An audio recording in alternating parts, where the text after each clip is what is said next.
Hello and welcome. I'm Dave Zampano, and I'm so thrilled that you have opted to spend the next 2 hours with me learning about how to protect your stuff in 3 easy steps. So I want to take a brief moment to tell you what we're going to be doing over this 2 hours. First, I'm going to review the handout material. I'm going to tell you a little bit about me and how it is that I do this and what it means to me. And then I'm going to share what most people want to know. After 25 plus years of doing this program in one form or another, there's some key things people like to know. Then we're going to discover what are the 3 steps to protect you, your estate, your family. And then we're going to close and help you how to figure out what your action plan should be. So let's get started. You may have this material. This material should have been forwarded to you if you're watching this on DVD. If you're watching it by a link.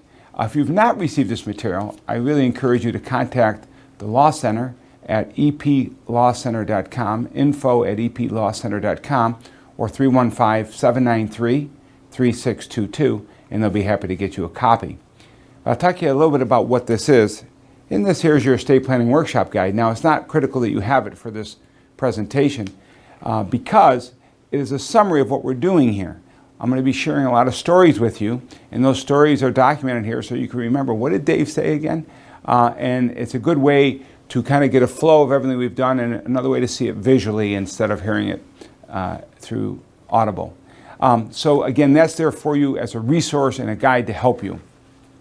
A couple other things. Also is a list of our upcoming workshops. And people say, well, why am I sending you that? You're already here listening. Well, it's very common. We've been doing these many, many years, and it's very common at the end for people to say, oh my gosh, I had no idea I was going to learn all this. My brother, my cousin, my uncle, my friend, they really need to hear this stuff. So we just have given you a list of upcoming ones so they can come to a live one, or you may want to come to a live one, or you can have them contact us and we'll send them a link to this recording. The other thing is, I want to make a little commitment with you up front. I'm going to make you 3 promises and only ask for 1 in return. And the 3 promises I'm going to make you is, number 1, our time together is going to fly by. You will not believe how quickly it goes by. The second thing I'm going to promise you is you're going to learn a lot. But you're not going to learn a lot of nonsense. You're going to learn a lot of what I call relevant information. I call them the Paul Harvey rules. Now again, I'm dating me and maybe you, but if you remember Paul Harvey, he was known for the rest of the story. Now, many things I'm going to talk about today you've heard before. You've seen them in the newspaper. You've heard it with a friend or family member. And the question comes up, well, what does that have to do with me? Well, that's where the rest of the story comes in, because I'm going to tell these stories and you're going to know them and you're going to be familiar with them. And you're going to go, yeah, but that doesn't apply to me. And then I'm going to show you how it applies to you, the rest of the story. So that's why you're going to learn a lot. And the third thing is we're going to have a little bit of fun. Now, how we have fun is that we're going to be sharing things and I'm going to pause and have you think about the answer. And I'm going to then give you the answer, and you're always going to be wrong. So it's going to be entertaining for you, but I'm going to laugh with you, assuming that it goes as it always does. So those are my 3 promises. Our time is going to go by quickly. You're going to learn a lot, and we're going to have a little bit of fun. Now, what am I asking of you? The only thing I'm asking of you is that you complete this evaluation and let me know how I did. You know, my dad always said, Dave, the good Lord gave you 2 ears and 1 mouth. You should listen twice as much as you speak. The challenge is, I'm speaking today, and I'm not even able to hear you because you're watching this. But I always want to hear you, and the best way to hear from you is on your evaluation. So if I keep my 3 promises, my request is that you complete the evaluation and let me know how I did. Is that a fair request? Thank you. Now, if you look at the evaluation on top, you'll see who were you referred by. If somebody told you about us, and they're your financial professional or your attorney, or some other allied professional in the community at the nursing home or whatever, if you initial, we can share your evaluation with them so that they know what you got out of attending this program. If you weren't referred by anyone, you can skip that section and move on just to your name and address and a best phone number to reach you at. You'll see the next section is you get to rate me on a scale of 1 to 5. At the end, if you think I should have saved your time, you'll rate it a 1. If you think it was a great use of your time, you'll rate it a 5. And then there's some closing things you'll do later at the end if relevant. Okay, so that being said, what I'd like to do now is talk a little bit about how this presentation is going to go. The first thing is, you may be single, you may be married, you may be in a first marriage or a second marriage. Now, a couple of things I need you to understand. Everything I say in our conversation today will apply the same to married people or single people unless I say otherwise. Now, for those of you who are widowed, you are considered single. In my 26 years of doing this, I've never met someone who's a widow that thinks they're single, and I agree with them. But under the eyes of the law, you're single. So whenever I talk about single people, those are the rules that are going to apply to you. However, there are some other things that apply to widows or widowers that I'll specifically state along the way. For everything else, it applies to all of us the same. Okay, great. So let's get started. All right, so let me tell you a little bit about me. So my background is, in case you haven't noticed by my name, I'm Italian. I'm not a little Italian, I'm a lot Italian. All four of my grandparents came over from Italy. Now, why do I tell you that? Well, one thing I can remember from as long as I was a little tiny tot, I always remember family being around. Every birthday, every graduation, confirmation, communions, everything along the way, family was always there. And that is why I do estate planning. For me and for us at the Estate Planning Law Center, it really is all about family. Because one of the things that I could not stand seeing is families being destroyed and torn apart because of poor estate plans or poor communication between parents and children, and everybody thinks it's not going to happen to them. But you're going to learn today it happens so easily, and you never even expect it to happen. So we're going to show you not only how to protect your stuff, we're going to show you how to protect your family, because we love family, and we want to make sure your family stays together long after you're gone. Now, the other thing I'm excited about is I got a great team of people with me. You've probably already met one of them or will through conversation on the telephone or in the office. These team of people make me look good, and they help and make sure that your needs get met. So I always celebrate them. Finally, you may not know that not only do I do this locally, but we here at the Estate Planning Law Center are a model law firm for law firms all over the United States.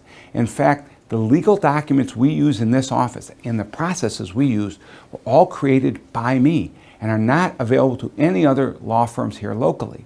Now, the other thing that's important about that is that these methods and these documents that we use are used all over America as well. And so you can be confident that you're with a firm and getting information about things that not only applies here, but is also relevant and cutting edge across the country. And we're happy to do that right here in Central New York. So let's keep going and show you how to protect your family along with your stuff. So as we go into this, there's several things that people usually want to know. Now, as I made reference before, this is my 27th year of doing these workshops. And there's several consistent questions I get from people. So this is what we're going to cover.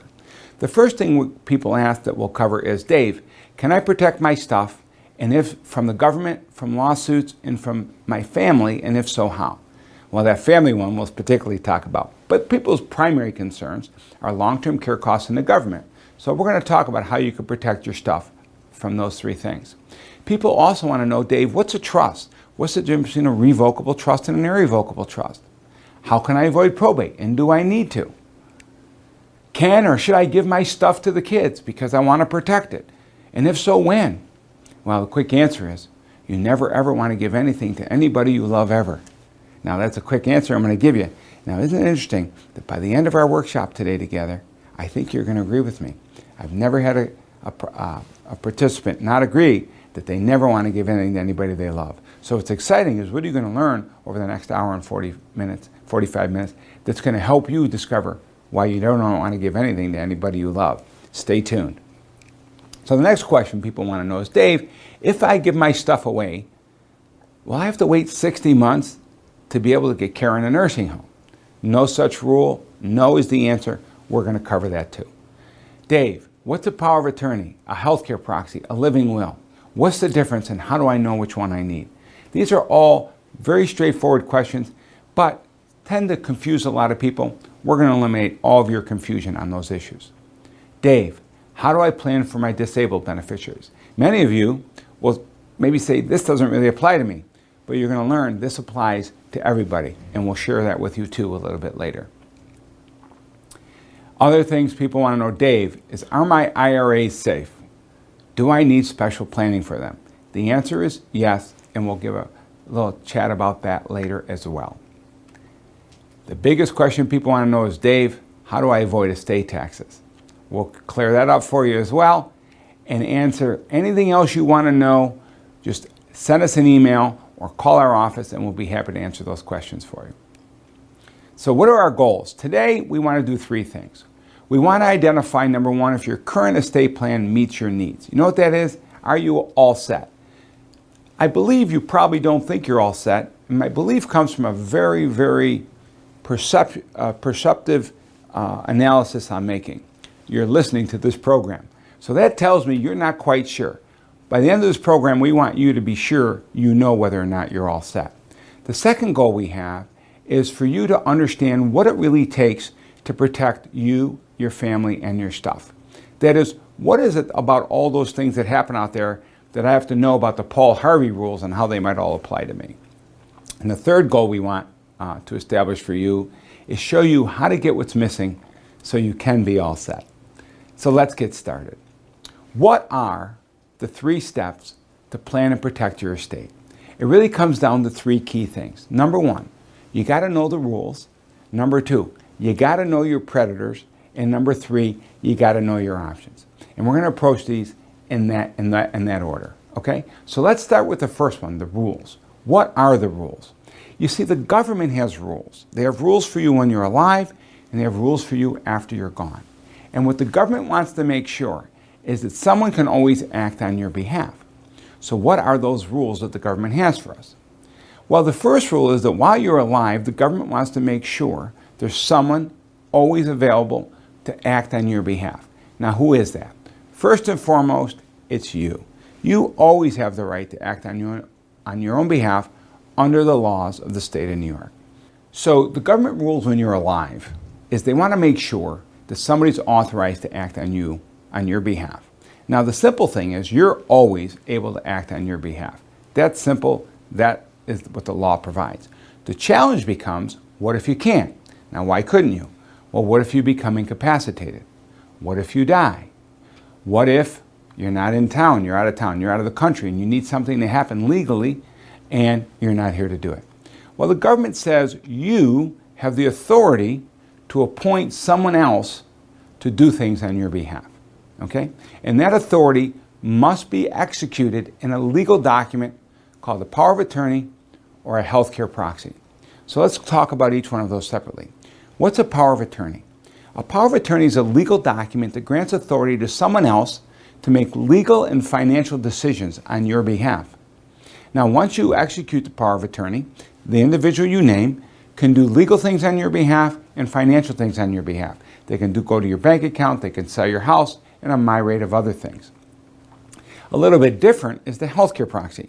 That's a different legal document that requires you to appoint someone to make healthcare decisions on your behalf if you can.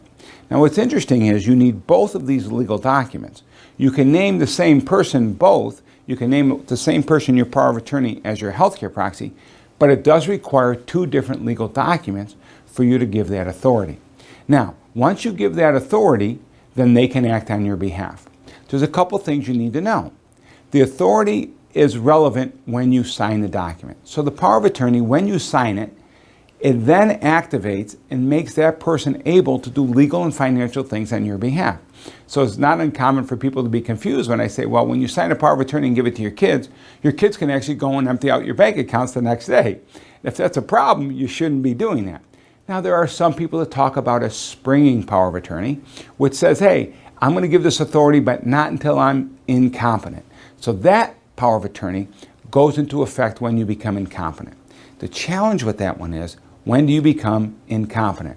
That's a big question that we always don't have the answer to, because the state of New York may say one thing and you may want it to be another. That's where estate planning becomes very important, because you can create your own rule. And we'll talk about that in a moment. So again, the power of attorney is valid when signed. You can name multiple people, successive people, or single people. You could say my power of attorney is my spouse. If my spouse can't act, then it's my eldest child. If my eldest child can't act, it's my middle child. If my middle child can't act, it's my youngest child. You could say my power of attorney is my spouse and my children, and any one of them can act. You could say it's my spouse and my children, and a majority of them need to act. You could say all of them need to act. You could set these rules up any way you want. But understand, you have to appoint the person and you have to execute the power of attorney. The other thing you need to know about a power of attorney is once you execute it, it's valid, and it's valid until you die or until you revoke it. This is very important to understand with a power of attorney. Many people think, oh, when I die, I'm not worried about it. My power of attorney will handle it. No, they won't, because the power of attorney document becomes legally invalid at your death. Then we have to rely on an executor and probate, which we'll talk about in a moment. So powers of attorney, very important documents to have, very important to understand which one you have and what powers you want to put in it. Similarly, the healthcare proxy, once you sign it, it's valid. However, the healthcare agent cannot make decisions on your behalf as long as you are able to make them yourself. So there is a provision there that only ensures that their role only comes into being if you can't set your own expectations in your healthcare matters. Okay? Really important. What's this other document called the living will? We always hear about that. Well, this is interesting because the living will, if you've ever seen a form and it says, I do not want resuscitation, initial here. I do not want transfusions, initials here. That's what we call a living will. Now, what's interesting about a living will is it doesn't give anybody authority to do anything. It's merely an expression of your wishes of what you would like to have happen if you became incapacitated and you're at end of life. Very few attorneys will have you do both, but some do put the living will into the healthcare proxy.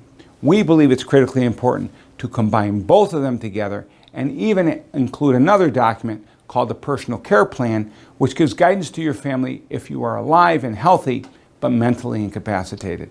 That way it helps the family understand how best to care for you. Okay, so now that we got those basic things about a power of attorney and a healthcare proxy and a living will, what happens if we don't have these? Remember, we're still on the government's rules. Well, it's very simple. If you don't have one, the government will step in for you. How's that sound? And how that happens is through what's called a guardianship proceeding. So if you become incapacitated and you don't have a healthcare proxy or a power of attorney, what's going to happen is, the first thing that's going to happen is your family members are going to go see a lawyer. And that lawyer is going to charge a retainer. Usually it's between $5,000 and $10,000. Once you pay that retainer, the next thing that lawyer is going to do is sue you. He's going to go to the Supreme Court here in town and file a lawsuit against you and allege that you're incompetent. You now become the AIP, the alleged incapacitated person. Once you become the alleged incapacitated person, the next thing the court will do is hire a second lawyer. And that lawyer is hired to represent you. And that's a court-appointed lawyer. Now, by the way, who's paying for all this? Correct. You're paying for it all. Now, once all these lawyers get involved, the next thing the court does is it really commences a full court proceeding to determine whether or not you're incompetent. It will take witnesses, family members, doctors, other professionals, because the court wants to know if you're really incompetent. By the end of that legal proceeding, then the court will deem you incompetent or competent. If you're competent, you get to continue to make your own decisions. If you are incompetent, then the court will appoint who gets to make decisions for you. Now, many people here think, well, my spouse will or my kids will. Not necessarily so. While the law does give preference to spouse and children, it is not required by the court to follow that. The court has to always act in your best interest. And while your spouse may be a great companion, they may be very poor with handling financial affairs or very poor in making decisions. If your spouse is like that or your family members, the court's not going to be readily willing to make them your healthcare proxy or your power of attorney. And so what the court might do is appoint a court-appointed guardian. Now that's the worst case scenario to a guy like me who's all about family, because now we've got somebody you've never met controlling everything from your finances to whether you stay alive or not. So again, the best case scenario is what? Not to rely on the government's way, but make sure you have the legal documents in place to have the people you want to be your power of attorney and healthcare proxy. All right, so great. You got a good idea what a healthcare proxy and power of attorney is? Good, because you really don't. And that's why I told you we're going to laugh a little, and hopefully you're laughing now. You're going, what's he talking about? Okay, so those are the government's rules when you are alive. What are the government's rules when you die? Well, when you die, the government wants to make sure that what you have gets to the people you wanted to get to. And the way they do that is through a last will and testament and through a process called probate. So a lot of people say to me, well, I don't have to worry about probate because I don't have this or I don't have that. So let me explain something. Anyone who has a will, the only way a will can become validated is through a legal process called probate. Now that legal process requires your family member to take your will, usually the attorney that drafted it, and then that attorney will require a probate process which requires 4 things. We have to complete what's called a probate petition. And in that probate petition, the 4 things required are as follows. What was the dead guy's name? Who were the dead guy's beneficiaries? Who were the dead guy's heirs? And what did the dead guy own? Okay, pardon my slapstick. I hope that doesn't offend anybody. I'm trying to stay light. This is a tough conversation to have, right? So once we tell the court in the probate petition all those things, then what we need to do is we need to go and get a waiver and consent from all of your heirs. So here's my question. Do you have an heir? Who are your heirs right now? And your typical answer would be what? Well, I've got a spouse, I've got kids, or I don't have kids, or I don't have a spouse, who might be my heirs. Here's the answer. I don't care whether you have a spouse or kids or not. You don't have heirs. See, I told you we're going to have a little fun. What do you mean you don't have heirs? Well, because when you think about it, an heir doesn't exist until you're dead. So we call it the 2-finger test. If you take your 2 fingers and put them on the inside of your wrist, if you feel a bumping sensation, that tells me you're alive. If you're watching this, I'm confident you're alive. The trick now means you don't have heirs. So you think you have heirs. Now, why am I telling you all this nonsense? Because probate gets very, very complicated because we don't know who your heirs are until you die. So let's take, for example, you die of old age. Pretty easy to know who your heirs are. You die in a car accident. Who are your heirs? I don't know. Was your spouse with you in the car? And did they live or die? Now, if they lived 5 minutes longer than you, then they're your heir. But we can't get their signature because they died 5 minutes after you, so there's a whole other proceeding we have to do for that. Now, if the person survived but is incapacitated, we can't get their signature on the forms. Maybe one of your children, God forbid, passes away before you. How do we get their signatures? Well, we can't. Did they have other children? I don't know. If they did, it means one set of rules. If they didn't, it means another. Why am I telling you all this? Because probate can get very, very complicated because we've got to get signatures from all of your heirs after you die. And those heirs have to sign that waiver and consent. Have you ever heard about somebody contesting a will? Right? You've heard about that, right? Well, what's the rest of the story? Do you know what it takes to contest a will? You ready? Nothing. And I mean nothing. All it takes is when the lawyer sends that waiver and consent to your heir to sign, they sign that and send it back. If they don't sign and send that back, your estate is being contested. And that's the rest of the story. I bet you didn't know that. Now here's the real question for you. When we find your heirs and send them these forms to sign, are they going to sign them? And your natural answer is, like everybody else we work with. Yeah, sure, my kids are going to do that. My spouse will. Everyone else? Well, if all these things happen and you've all have heard about people contesting an estate, my question to you is, do you think those people whose kids and others contested the estate thought their kids were not going to sign that piece of paper? See, one of the challenges is you're not here at that point in time, and you never know what they're all have inside them. Trust me, we find out as soon as you're gone. It all comes out. So we want to keep that all in context to avoid the family fights, and we're going to share with you a little bit more later on how to do that. But probate becomes very complicated and very messy. We have to get a death certificate, and then this probate proceeding, once we get all this paperwork done, if it's done perfectly, everybody sends the paperwork back quickly, it takes 1 to 3 months to get you appointed as executor. And then once your executor is appointed, they have to leave the estate open 7 more months before they can close it, and then they can start the closing proceeding, which could take another month or 2 or 3. Typically stated, if everything goes perfectly, an estate proceeding takes 1 to 1.5 years if everything goes very efficiently and effectively. Unfortunately, about half or less go efficiently or effectively. So there's a very high chance you're going to be as frustrated as all the other people who have been in that probate process. That's why people want you to avoid probate. The other things about probate is it's public, which means when you die, all of the information that I'm sharing with you right now becomes public. Everybody can go right on their computers and learn all about you, the painting on the sofa, who your heirs were, who your beneficiaries were. Everybody gets to see because it's public record. Michael Jackson, Elizabeth Taylor, Elvis Presley, and on and on and on. All these famous people died with wills. I could tell you who got their money. Elvis Presley, I could tell you how much money he died with, how much money he has now, how much money his daughter Lisa Marie gets every year and has gotten since he died in 1977.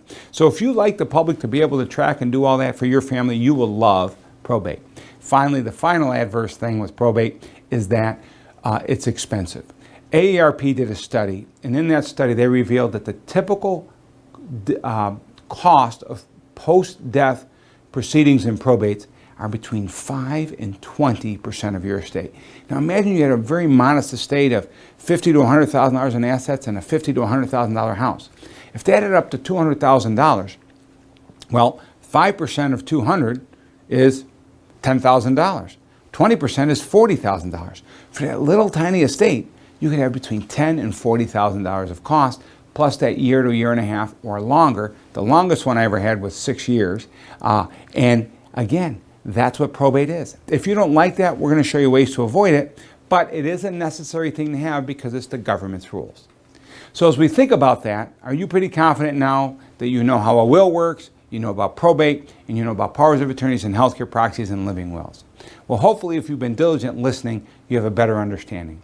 Unfortunately, while you may have understood everything I said, you have no clue what estate planning is. And that's why we're going to continue on and talk about this key distinction between legal documents and estate planning. You see, in the previous conversations, I was talking about the different legal documents that the government has. But now I want to explain to you, well, isn't that what an estate plan is? A will, a healthcare proxy, a power of attorney? Or maybe it's a trust? No, that's not what estate planning is. Those are legal documents. So I want to take a few minutes now and help you understand, well, if that's not estate planning, what is? Well, the best way to do this is to talk to you through stories. So let's talk about the power of attorney. Do you remember the power of attorney we talked about? Many of you have them, and I ask people all the time, which one do you have? And their answer is, well, I don't know. I got the regular one. Or they'll say it's, I don't know, the durable one. So you know the durable one, all that means is your power of attorney is still valid after you become incompetent. I don't know why you wouldn't want a durable one, but every power of attorney I've ever seen in my 27 years has always been durable. But that being said, why do you care? Well, see, the standard power of attorney is what's called a statutory short form power of attorney. And that's a power of attorney that the government created and put in the law. I call that the government's rule book. So when I say government's rule book, I mean that's the law. So in the government's rule book, there's this page you could look at under section 15501 of the code that says, hey, here's what a power of attorney needs to look like in New York. So the general obligations law says you must do this, this, and this. Now here's the good news. The good news is it's there. And that means lawyers, those online services, they take the writing right out of the book and put it on theirs, and you get to put your name in it, and you get the statutory short form power of attorney. And that's the good news. What's the bad news? Well, there's two challenges with the statutory short form power of attorney. The first one is it's a blank check, and the second one is it's not powerful enough. So let's talk about not powerful enough. Well, the government wants to create rules for power of attorney, but they don't want to create so much power that the person that gets the power can abuse the individual who they have the power over. So they don't give all of the powers necessary. For example, if you have a safe deposit box, the power of attorney doesn't authorize you to access the safe deposit box. If you have beneficiary designated accounts, it doesn't necessarily permit the changing of beneficiary designated accounts. There's a whole myriad of things it does not permit. The challenge is, how do you know what it does permit and what it doesn't? Well, that's the problem, because people come to us all the time when they have the regular one, and they say, hey, my mom has had a stroke, she's in a nursing home, I need to do stuff. And I say, well, the good news is you have a power of attorney. The bad news is you have the regular one, and it doesn't have all the powers you need to create trust and do all the things we need to do to protect your mom's assets. So my question to you is, when do you want to figure out which one is the right one? Now or after you're incapacitated? Obviously, the answer is that's why you're listening today. And I think to help you go forward, let's talk about what they can do.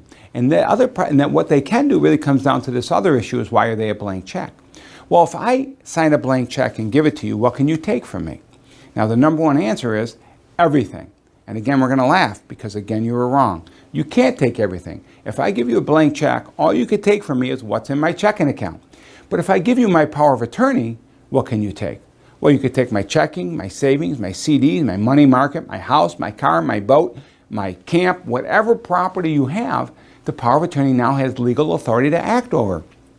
And it's immediate, as we said before. And as we said before, it's in full effect until you die or until you terminate it. Now, that's not necessarily a bad thing, but that's what we call a blank check. Now, where the real problem comes in is, do the kids know what you want to do with it? Do you think kids fight? And everybody starts to laugh when I say that. And then I say, well, what's the number one reason why kids fight?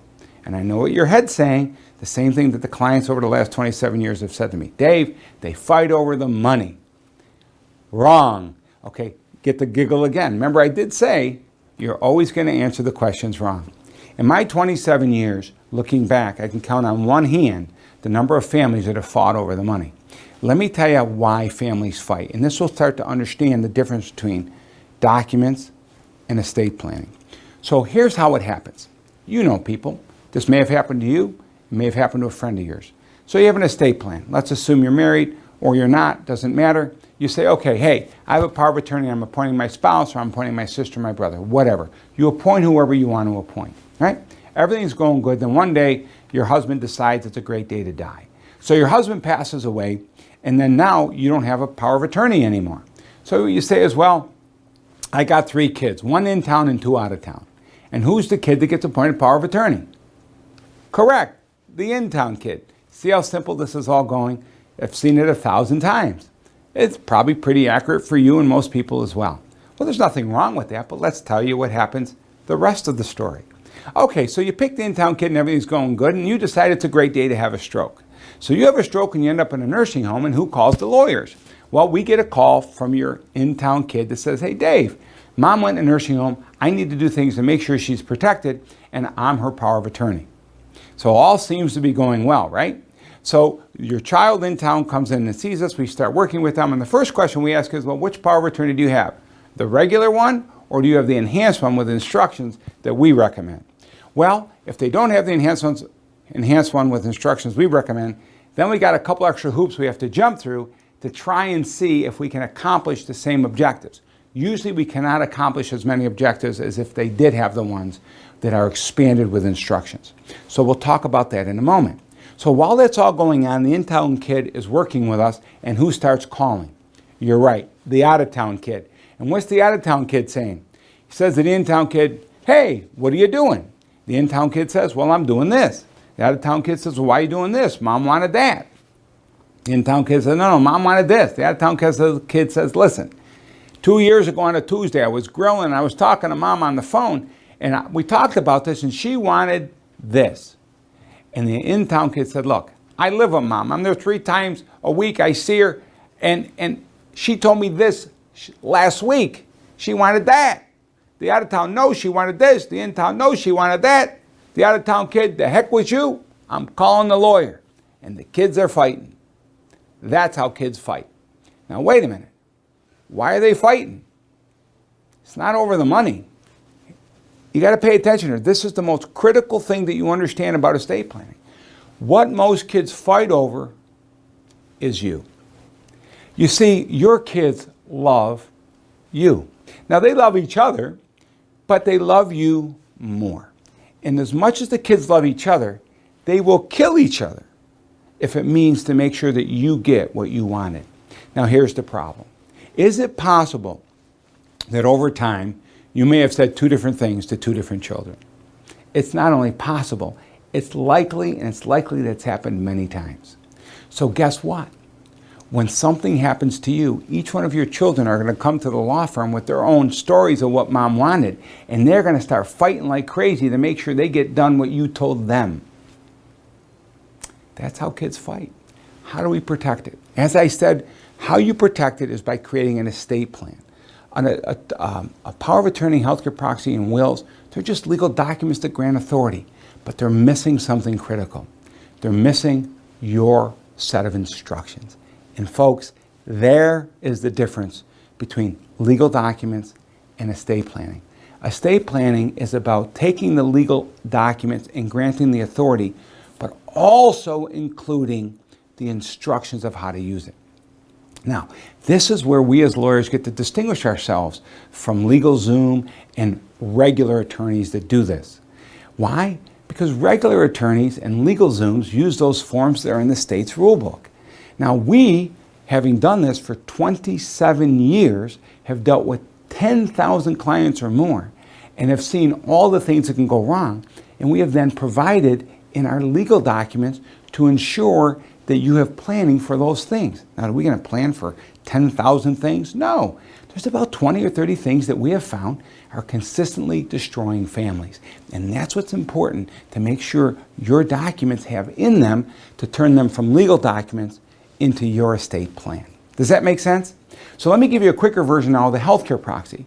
Typically, the healthcare proxy, where do you get one? Most people get it at the doctor's office or at the hospital. I always tell a funny story around this. As the youngest of 10 kids, I have 2 brothers that are doctors. Now, the doctors, you know, doctors and lawyers, they always have this love-hate relationship. Well, we love each other. But doctors hate lawyers, generally. Why? Because lawyers sue them. So here's what happens.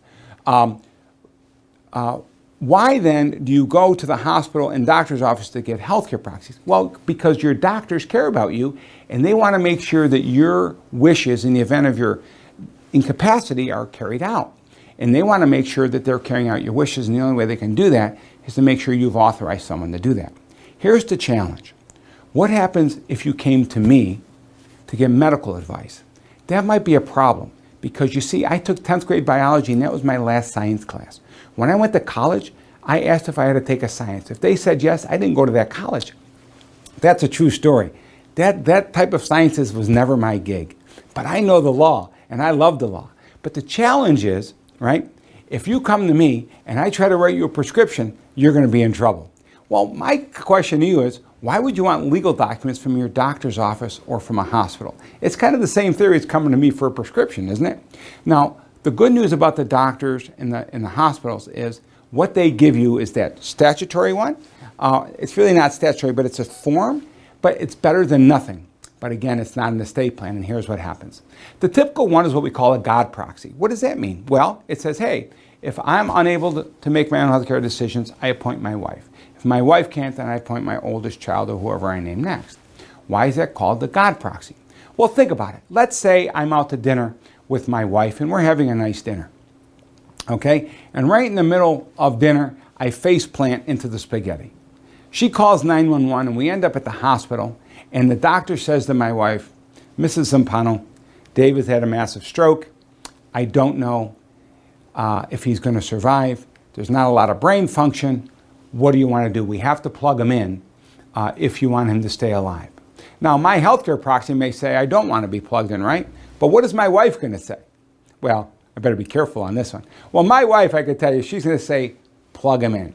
Now, does she know my healthcare proxy says don't plug me in? She absolutely does. But what's my wife going to say? What's your spouse going to say? What are your kids going to say? The same thing my wife's going to say. Plug him in. You know why? Because we were just enjoying a dinner. She's not ready to let me go yet. So she's going to do everything possible to keep me alive. Now, that's how it really works in real life. What's the problem with that? As soon as you or your loved one plugs you in, obviously you can't plug yourself in. As soon as one of your loved ones plugs you in, you have now, that loved one has lost control. They can no longer unplug you. Once you're plugged in, you can only be unplugged with the consent of a doctor or the consent of a court. Now, most doctors will work with your family to unplug. So this is not about being a vigilante against doctors. This is more about who do you want to be in control of that decision? Do you want doctors to be in control of that decision, or do you want your family to be in control of that decision? And the problem is they're not going to have the emotional capacity to make the right decision because no one ever wants you to go. So what we do is we add language. And these are the important things that take that document and make it a great strategy and plan. We call it the second crack at the apple provision. So that This enables your loved ones to plug you in and unplug you when they decide. Typically it's 1 to 2 days, but we can give them up to 30 days or more depending upon how long you'd like to give them. Okay? That's why we call it the God proxy. Your kids, your spouse get to play God, but they don't want to play God. They just want to do what you want. The problem is most healthcare proxies don't tell them what you want, and then they're burdened their whole lives with having to make this decision. Trust me, don't put that burden on your loved ones. Don't make them make this decision. Make this decision in your healthcare directives clearly so they never have that guilt that I've seen so many clients live with their whole life. Okay? So that being said, we don't want to lose control. A couple other things we like to add into ours that are not part of the regular one or the form one that you find on the computer or in most lawyers' offices, and that is we're always going to address HIPAA compliance. HIPAA is the Health Insurance Portability and Accountability Act. That's a big law. We've all heard about HIPAA. It's a very complex law, and technically, if you don't have the proper language, the healthcare proxy doesn't even have to be honored. More than half of the healthcare proxies we review in our office are not HIPAA compliant. Is yours? We'll talk about that later on how you can find out whether yours is or isn't. The other thing we always try to do is we always try to deal with your organ donation. We like to put that right in your healthcare directive so your healthcare providers know about it and your children and family know about it. And so we put that right in there. And then we also talked about that personal care plan to make sure your goals are met. If you're not dying, but you're physically well, but mentally incapacitated, what do you want to watch on TV? What foods do you like to eat? Do you want to visit family? Under what terms and conditions? These are the conversations we like to put into a written document called the personal care plan so that your family knows how best to care for you. Because even though you think it might be silly, your family is really striving to say, what did mom want? What would make mom happy? Wouldn't it be nice if you had told them that ahead of time? That's why we do it for every client, because it's so important to the family. And what are we all about? It's all about family. So if we protect the family, there's good chances you're protected in that process, right? And then, so there's that distinction between legal documents and signing things and online and regular versus estate planning that really takes your voice and puts it into the legal documents so that the people you appoint know what you want to do, not just what they can do, but they know how you want them to do it. So that's a quick overview of documents versus planning, and we'll come back to that as we finish our time together over this next hour and 15 minutes or so. Now, here's the next thing I want to share with you is rule number 2. Remember, rule number 1, the first step was know the rules. The step 2 was know your predators. So what I want to do is shift gears here now and kind of talk about, okay, now that we know all these crazy government's rules, we've heard the rest of the story about powers of attorneys and healthcare proxies and all these other things and wills and probate. Okay, I got that down. Now what? Well, let's talk a little bit now about predators. Now, most people think they know who their predators are. And the number one answer that I get from people is, I want to protect my stuff from the government. Number one answer, I've received it for years and years. Number 2 answer, I want to protect my stuff from long-term care costs. Number 3 answer, I want to protect my stuff from my family, because I got a couple family members that maybe are a little shady or greedy. And the number 4 answer I've gotten over the years is I want to protect my stuff from creditors and predators like lawsuits and lawyers who want to try and take it all from me. So let's talk about these predators and how they affect your estate plan. Okay? So let's talk first about the government. Is the government really your predator? Well, if I say they are they going to come after me? I don't think so. But here's how they're predatory to you. The first way they're predatory to you, remember way in the beginning we talked about if you don't have a power of attorney or healthcare proxy, we're subject to a guardianship proceeding. Do you remember I told you how much that costs and the legal proceeding, how long it takes, and who they appoint, non-family members if they choose? Don't you think that's pretty predatory? We do. Taking a lot of money, a lot of resources, and a lot of time. We talked about probate. Remember that? The cost of probate, 5 to 20%. We talked about all the other elements. That's pretty predatory, isn't it? Taxes. What about taxes? Everybody wants to know, Dave, I got to avoid estate taxes. Let me tell you, if you have an estate tax problem, you're really, really rich. And you should see me immediately after this tape is over. Okay? Let me tell you what happens with estate tax.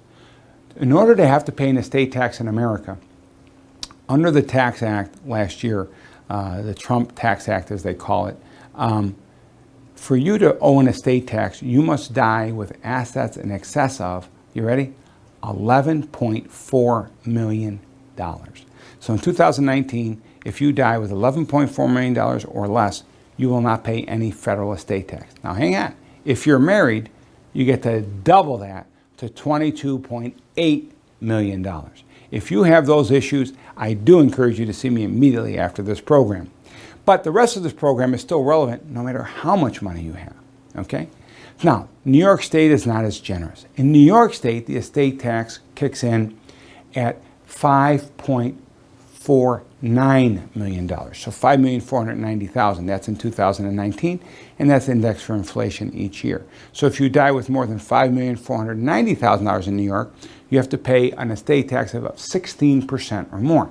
The challenge with New York State, though, is if you have $1 more than $5,490,000, if you have $5,490,001, you now pay estate tax from your first dollar. So it's very important that you do not hit that limit. Okay? Now the federal government will take 40% of the amount over 11.4 or 22.8 if you're married, and the state government will take another 16% of the amount over 5.49 million or double that if you're married. So if you don't have those amounts of money, you have no estate taxes to worry about. But again, if you do, you can start to see how the government becomes very predatory, as more than 60% of your assets will go to the government and not your family. So let's continue on. What are the other predators you need to be concerned about? Well, the greatest predator to all of us today really is the threat of long-term care costs. Long-term care costs are going to affect 1 out of 2 of us by the time we reach the age of 80. So what are our options? Our options are 3 basic. We can stay home. If we want to stay home and get care at home, that cost could be anywhere from $500 a month to $18,000 a month. The second thing we do is we go into assisted living. Here in Central New York, that could be anywhere from $2,500 to $5,500 a month to go in an assisted living facility. Or we might end up in a nursing home. Now here in Central New York, it's anywhere between $9,000 and $14,000 a month. And the question is, well, how do you pay for it? Well, the simple answer is you just write a check, right? Well, we wish we can write a check for that much. And if you can, then that becomes part of your estate plan. But for most people, we can't. So the question is, how do we pay for care if we have to get care in the home, assisted living, or long-term care costs? Well, what I'm going to do, most people say, well, won't Medicaid pay for that? Well, let's talk about Medicaid. Have you heard that if you want to go on Medicaid, they could take your home? And have you heard that to protect your assets, you need to give them away to the kids? And have you heard that if you do give them away, it's going to take 60 months until they'll pay for your nursing home? Well, the typical answer to all those 3 of those questions is yes. That's what most people typically hear, that if they want Medicaid, that Medicaid could take their home, that they have to give their assets away if they want to protect them, and if they do give them away, they have to wait 60 months. So let me tell you right now, none of those are true. The answer to all 3 of those questions are no, not yes. So we're not going to talk about that now. We're going to talk about that under part 3 when we talk about what are your options. And we're going to let you understand how Medicaid applies to you. Because the truth is, Medicaid is not this sense of rules, 60 months, you transfer this, you don't transfer that. Medicaid has 13 core issues they look at, and how you rank on each of those core issues dictate when you're eligible. And it's different for every single person. So every Medicaid case is a case-by-case basis, but we're going to show you in part 3 how it applies to you, and we'll show you how you'll know exactly whether you qualify for Medicaid and when. Okay? So let me hit the last area of predators that you need to be aware of, and this is what we call the unanticipated or unintentional predators. Now, what do you mean by that? The greatest predator to you and your estate is actually the people closest to you, your family. Now, I'm not cynical here. Remember, I'm the family guy that loves family. But what you need to understand is they don't need to want, even if they don't want to become your predators, the law makes them your predators. So let me give you an example. Let's say you have a spouse. All right? Would it be fair to say you love your spouse and your spouse loves you? Well, that's a good way to start. So if you die, who do you want to leave everything to? Well, number one answer is, I want to leave it to my spouse. So that's what everybody wants to do. But is that a good plan? Is that really a good estate plan? Well, in our experience, it's a horrific estate plan. What? I don't dislike your spouse. Just the law makes them predators. Let me give you some examples. Let's say after you're gone, you have a beneficiary designated account, or you named your spouse the beneficiary, or you have a joint account with your spouse, or let's say you go through probate and your spouse gets all of your assets. It doesn't really matter how everything gets to your spouse. Do you agree you want everything to get to your spouse, and that's a good thing? That's what most people agree. We don't. Let's talk about why. Well, because this workshop is how to protect your stuff. And if you give stuff to your spouse, you're not going to protect it. Well, why not? Well, let me give you an example. Let's say you pass and all your stuff goes to your spouse. Did your estate plan work? Did you get what you wanted? And most people say, yeah, my wife got it. My husband got it. That's great. I'm like, well, hang on. What's the rest of the story? Well, the rest of the story is very simple. Let's walk through it. Let me tell you what happens in real life. You know people. So what happens is scenario number one, okay? After you're gone, your spouse, she's very sad. And I say she. Gentlemen, don't take it personal. I always kill the men first. You're free to outlive your spouses. But after you're gone, your spouse is so upset you're gone that she builds a statue of you in the backyard. And every day she goes out and sips her coffee and just rubs the statue, just missing you so much. And then one day she goes out and slips on the yard and hits her head on that statue and ends up having a stroke and ends up in a nursing home. So let me ask you a question. All the money you left your spouse, did your spouse get it? Or did the nursing home? How's this plan working? Oh, but don't worry. Nobody ever goes in a nursing home, so you don't have to worry about that one. So let's use another scenario. Let's say after you're gone, your spouse got all your assets and she's healthy as an ox. In fact, she's a nice church-going lady. And she's going to church on Sunday to pray for your soul because she knew you were a little bit off during life. So she's there to pray for you. Just like they took care of us during life, they take care of us afterward. And on her way to church on one sunny Sunday morning, she's driving, and all of a sudden, on her way, a little kid runs out and smacks right into him as he runs across the street. Kid's hurt, he's sent to the hospital. Let me ask you a question. Is your wife benefiting from the money you left her, or did it go somewhere else, to lawsuits and creditors and predators? Don't worry. Nobody sues anybody, so you don't have to worry about that either. You catch my smirk here, right? So let's tell you another way your spouse becomes a predator. Okay? So let's say your spouse doesn't hit her head and your spouse doesn't kill anybody, but instead, your spouse, the one thing our spouses always did was clean. And one thing they don't want to do is clean one more thing. So after you're gone, they have to get somebody to clean the pool.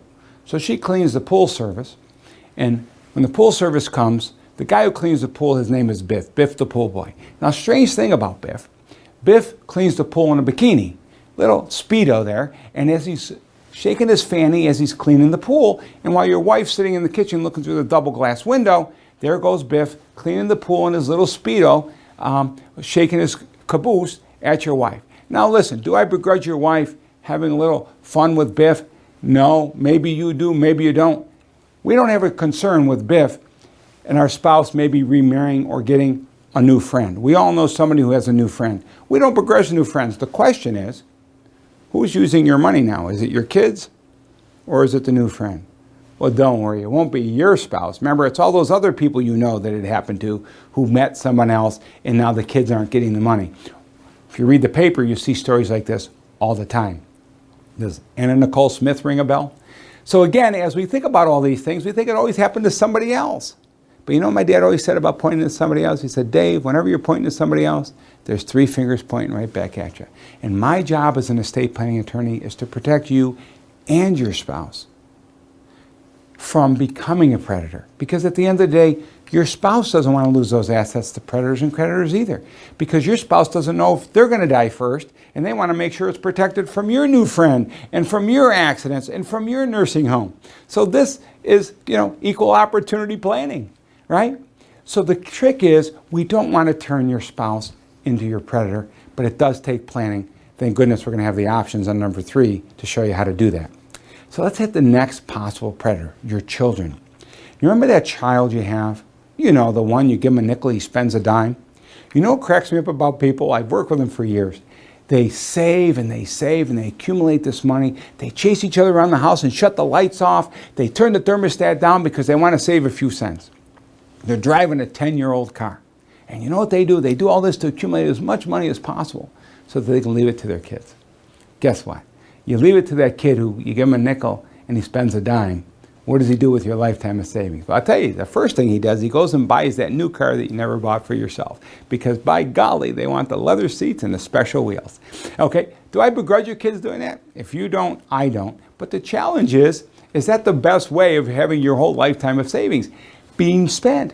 See, many people that I find say, hey, look, I want this money to protect my kids for the rest of their life. If they didn't save enough in their own retirement, I'm not confident Social Security is going to be there for them. I want to make sure there's money available for my kids to have, and they can remember me, and they could be taken care of, and I could still take care of them after I'm gone. You see, this is where it's really important. Somewhere along the way, somebody told you that your role as a parent ends when you die, and I can't disagree more. Your role as a parent is more important after you're gone than when you're alive. And I illustrate it in this simple babysitter story. Do you remember when you had your first child and the first time you hired a babysitter? Well, if your experience was anything like mine, my wife was bizarre. She was crazy. No, I don't want a babysitter. Well, after I convinced her, she went and created a very long list of instructions to the babysitter. This is the way my daughter likes to eat. This is the way you put her to bed. This is the time you put her to bed. And all those nice details we did, right? Then after I finally dragged my wife out of the house after her going over the instructions 3 times with the babysitter, we got down the street, and what's the first thing my wife had to do? Same as yours, right? Call the house. Is everything okay? Yeah, everything's okay. We get out to dinner. What's the next thing they got to do? I better call and make sure everything's okay. How am I doing, right? Well, thank God we got home that night. Everything was fine, and there was a second time and a third time with a babysitter. And I thought about that, and I said, think about all the time we spent, when we were going to not be with our child for an hour or two to make sure they were taken care of. And the question is, how much time have we spent to make sure our kids are taken care of when we're gone forever? And that really is what estate planning is all about. That's really what this conversation is all about. Not about how to protect against them, but how to protect for them. And you know what? Some kids, you do need to protect from them as well. And you know who they are. But the good news is we can do that too in very nice, soft ways that make sure they're protected and get everything they need without the threat of them not having access to it for as long as possible. Then we've got the kid who's been bankrupt 3 times. You think that's the best kid to leave your lifetime of savings to? How about the kid, he's a good kid, just does a little weed on the weekend, or goes to Colorado, or maybe hits every Friday he's at the same bar stool in the same bar. Look, I don't begrudge kids doing a little weed or getting at the bar stool, but what you have to appreciate as a parent is that doing these things are actually an escape. There's no, other than people who are using them for medicinal benefits, it's really not. There's no health benefits to any of this stuff, okay? It's really to escape. So when you do that, it's not a problem, but the challenge is what keeps people in check generally is they have budgets, right? They can't go crazy because they can afford a little bit of weed here and there or hitting the bar on Friday nights. But when you leave them a boatload of money, guess what they just got access to? The promised land. And the reason why I say this, folks, this is where I get really serious. I'm in the unfortunate position. I have seen people kill their children. And what I mean by that is they leave their money to a child that they know has some bad habits. And by doing that child uses that money to an extreme and dies as a result. Now, I agree, you can ignore all that and say it's not going to happen. Look, I'm just the guy on the other side who sees it, and I'm a family guy, and God help us, I don't want that for your family. And if you have any inclination that can happen, please do proper planning to ensure it doesn't. It's not hard. You got to do a plan anyway. It's your instructions. Just tell us what the instructions are. We'll guide you, okay? How about that disabled child? Well, you don't have a disabled child, but remember that conversation I said before? How do you know when you died? What if you died in a car accident and one of your children was with you? You survived if they become disabled. Did you know for disabled people, the state of New York and the federal government has a lot of benefits to help them? But do you know if you leave them money, you'll immediately disqualify them from those benefits if it's more than a small amount of $2,000 or $15,000? Well, do you want to kick them off all the federal programs that might be available to them?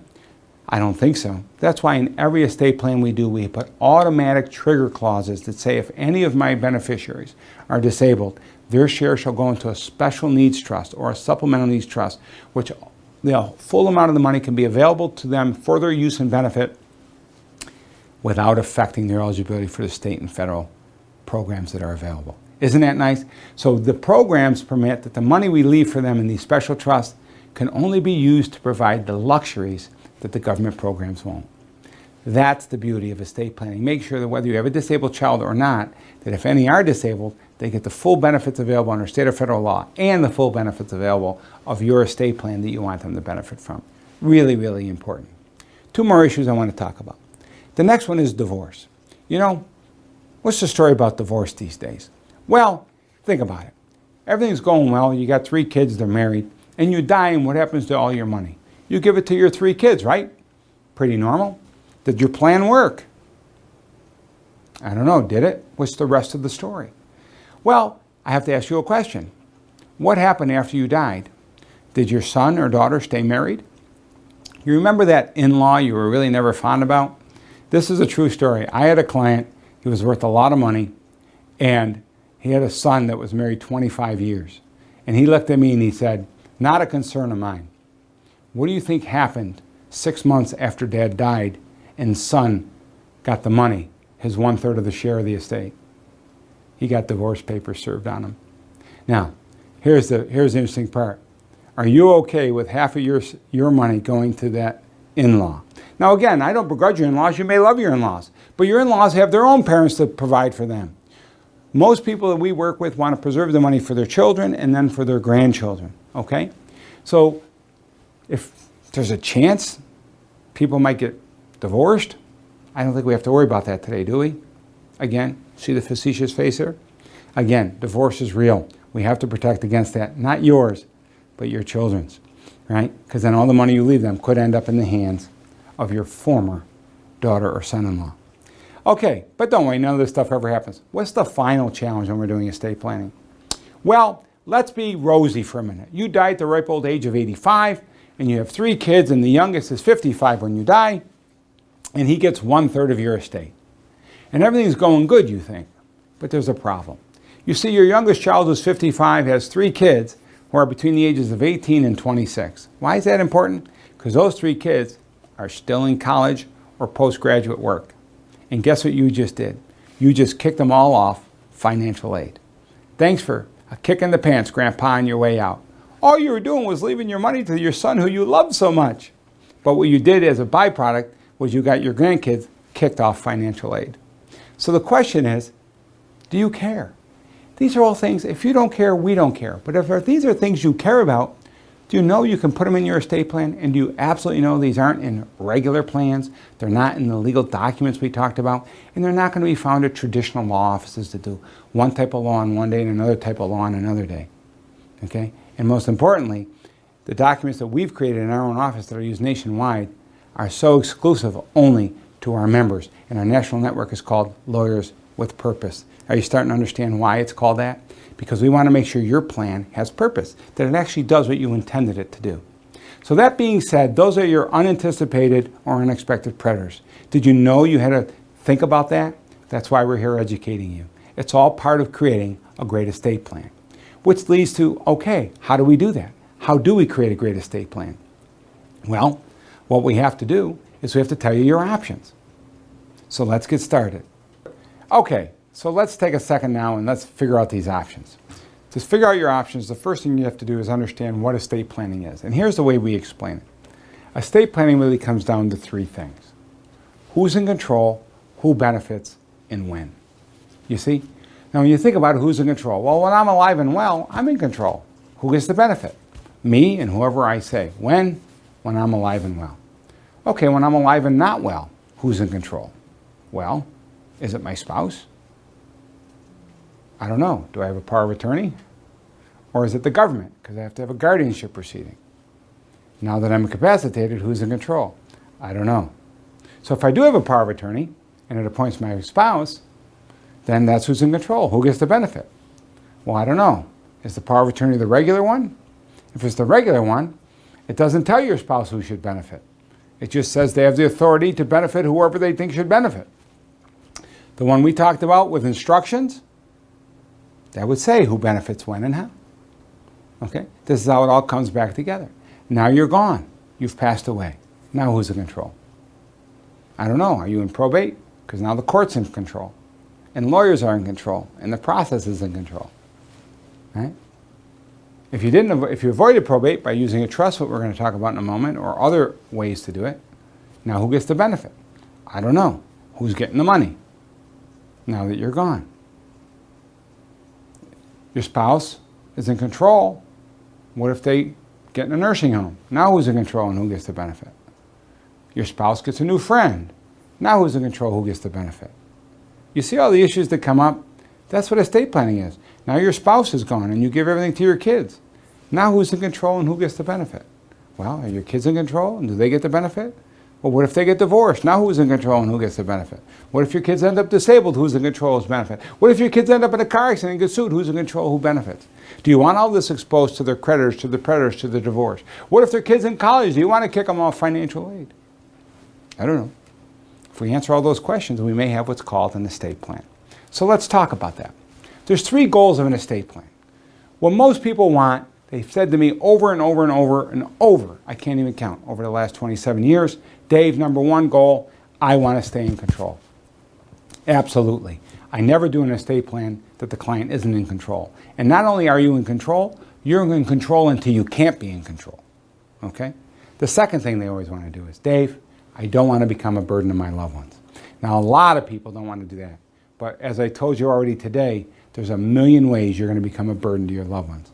And the first one is, as your health fails, you're not going to want to burden them, but you're going to burden them. But it's not a burden to them. They love you and they're willing to help you.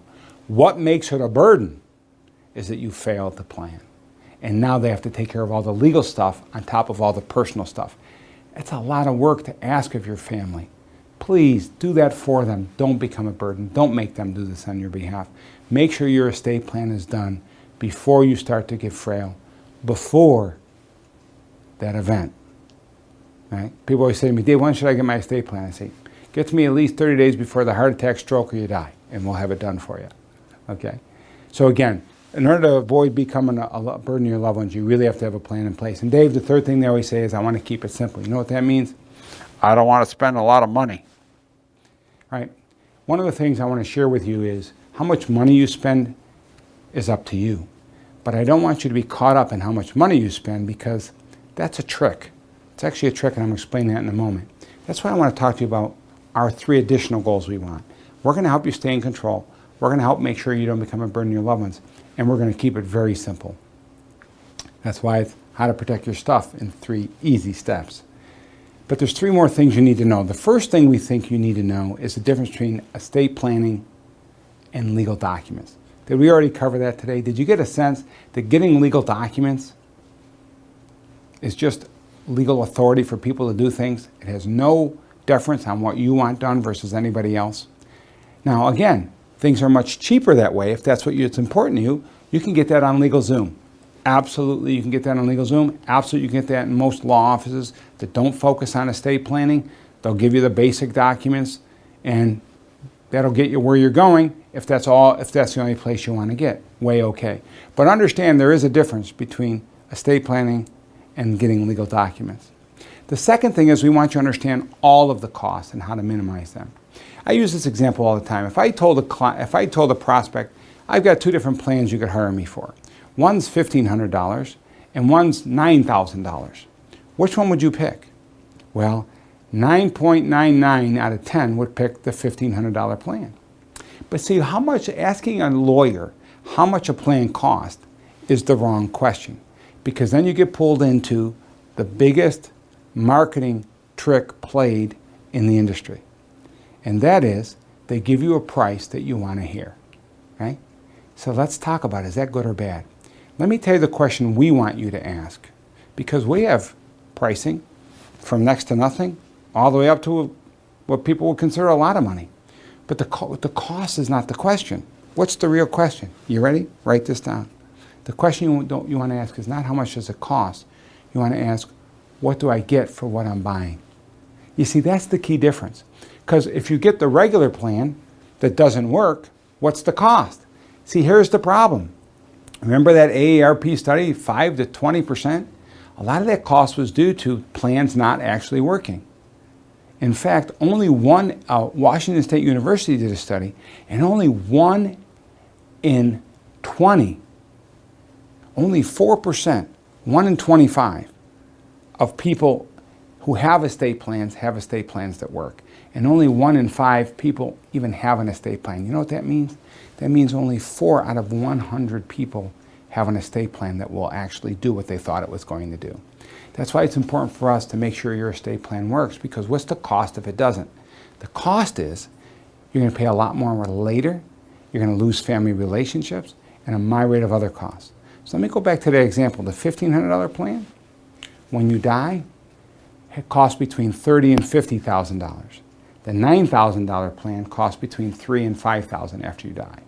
Now which fee sounds better to you? I don't care the answer. That's your choice.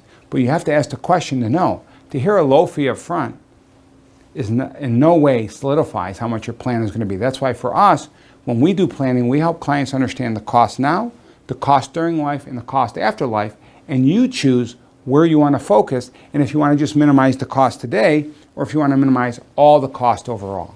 It's your choice, but you got to even know that exists, right? And then the third extra goal we have for you is we want you to be clear on your options so that you can choose a plan that you're confident and excited about. So let's talk about some of those, okay? The first option you have is you can use the government's rules, guardianship, probate, and estate administration. I'm going to bypass that and assume that's not what you want to do. The second thing we do want to do is we want to talk about how to protect your assets from long-term care. Okay, so you have 3 options really. When you start to fail, you have the option to stay home, you have the option of assisted living or nursing home. The best way is if you can privately pay it. But as we said, those costs can be anywhere from $500 to $18,000 a month. How are you going to pay for that? Well, the best way is to have long-term care insurance. A couple of challenges though. It's expensive. It's still worth it, because if you think about it, if it costs you $10,000 a year and you paid it for 10 years, you paid $100,000. And a lot of policies today, if you don't use them, they'll give that $100,000 or more back to your loved ones as a life insurance policy. But more importantly, having that policy would pay $10,000 per month if you go in a nursing home, or more. It might pay $13,000 per month, depending upon the premium that you buy for, depending upon the daily benefit you buy for.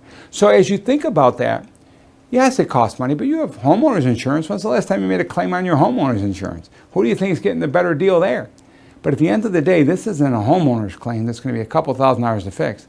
This is a $10,000 to $15,000 a month expense that has to get paid for. Long-term care insurance is a great way to do it. We don't sell it, but we'll be happy to help you analyze how that would work for you. The other challenge is it's very difficult to get, because if you have any health issues, you're not going to qualify. You know, for most people, if you got a bad knee, you can still get life insurance. But if you got a bad knee, it's going to be very difficult to get long-term care insurance, because bad knees don't put you in a graveyard, but they can put you in a nursing home. So very different sets of rules on long-term care insurance. And then the rates keep going up because the industry as a whole can't sustain itself because of the claims versus the premiums that they've received. So I know a lot of people who do have benefits or policies in place have had premium increases over the years. So those are challenges, but I still recommend that if you can afford it, it's a great tool to have in your toolbox to help you stay at home or to get the least restrictive amount of care. Now, if you can't afford that, then the next thing we talk about is community Medicaid. Now, most people don't know about this, but did you know Medicaid will pay for care in your home up to 24 hours a day? So I'm going to use me as an example. Not only am I the attorney teaching this locally and nationally, I'm actually the client. My mom, who's 94, God bless her, needs care at home. My dad, who's 93, is still pretty good. He's still driving, goes to church every day, and but it's too much for him to take care of Mom. Mom's able to get up and down, but not without help. She has a little dementia, and so she can't be left alone, but she's still engaged and very enjoyable to be with, and we love her and we love spending time together. Well, just like you, just like Mom, I was able to get her qualified for Medicaid to pay for care in her home, and she qualified for 24-hour care. Now, while she qualified for 24-hour care, my mom and dad said, no, I don't want people in my house 24 hours, so we settled on 14 hours a day. But at the end of the day, we can get anyone qualified for that benefit within 30 days, no matter how much money you have. And Whether you like that or don't like that is not our issue. The law provides it. If that's something interesting to you, if you're taking care of a loved one or you're starting to get a little frail, the most important part is to get this in place when you don't need it, when you only need 1 or 2 hours a day. Then it's very easy to get it adjusted up as your age or as your condition, makes you a little more infirm.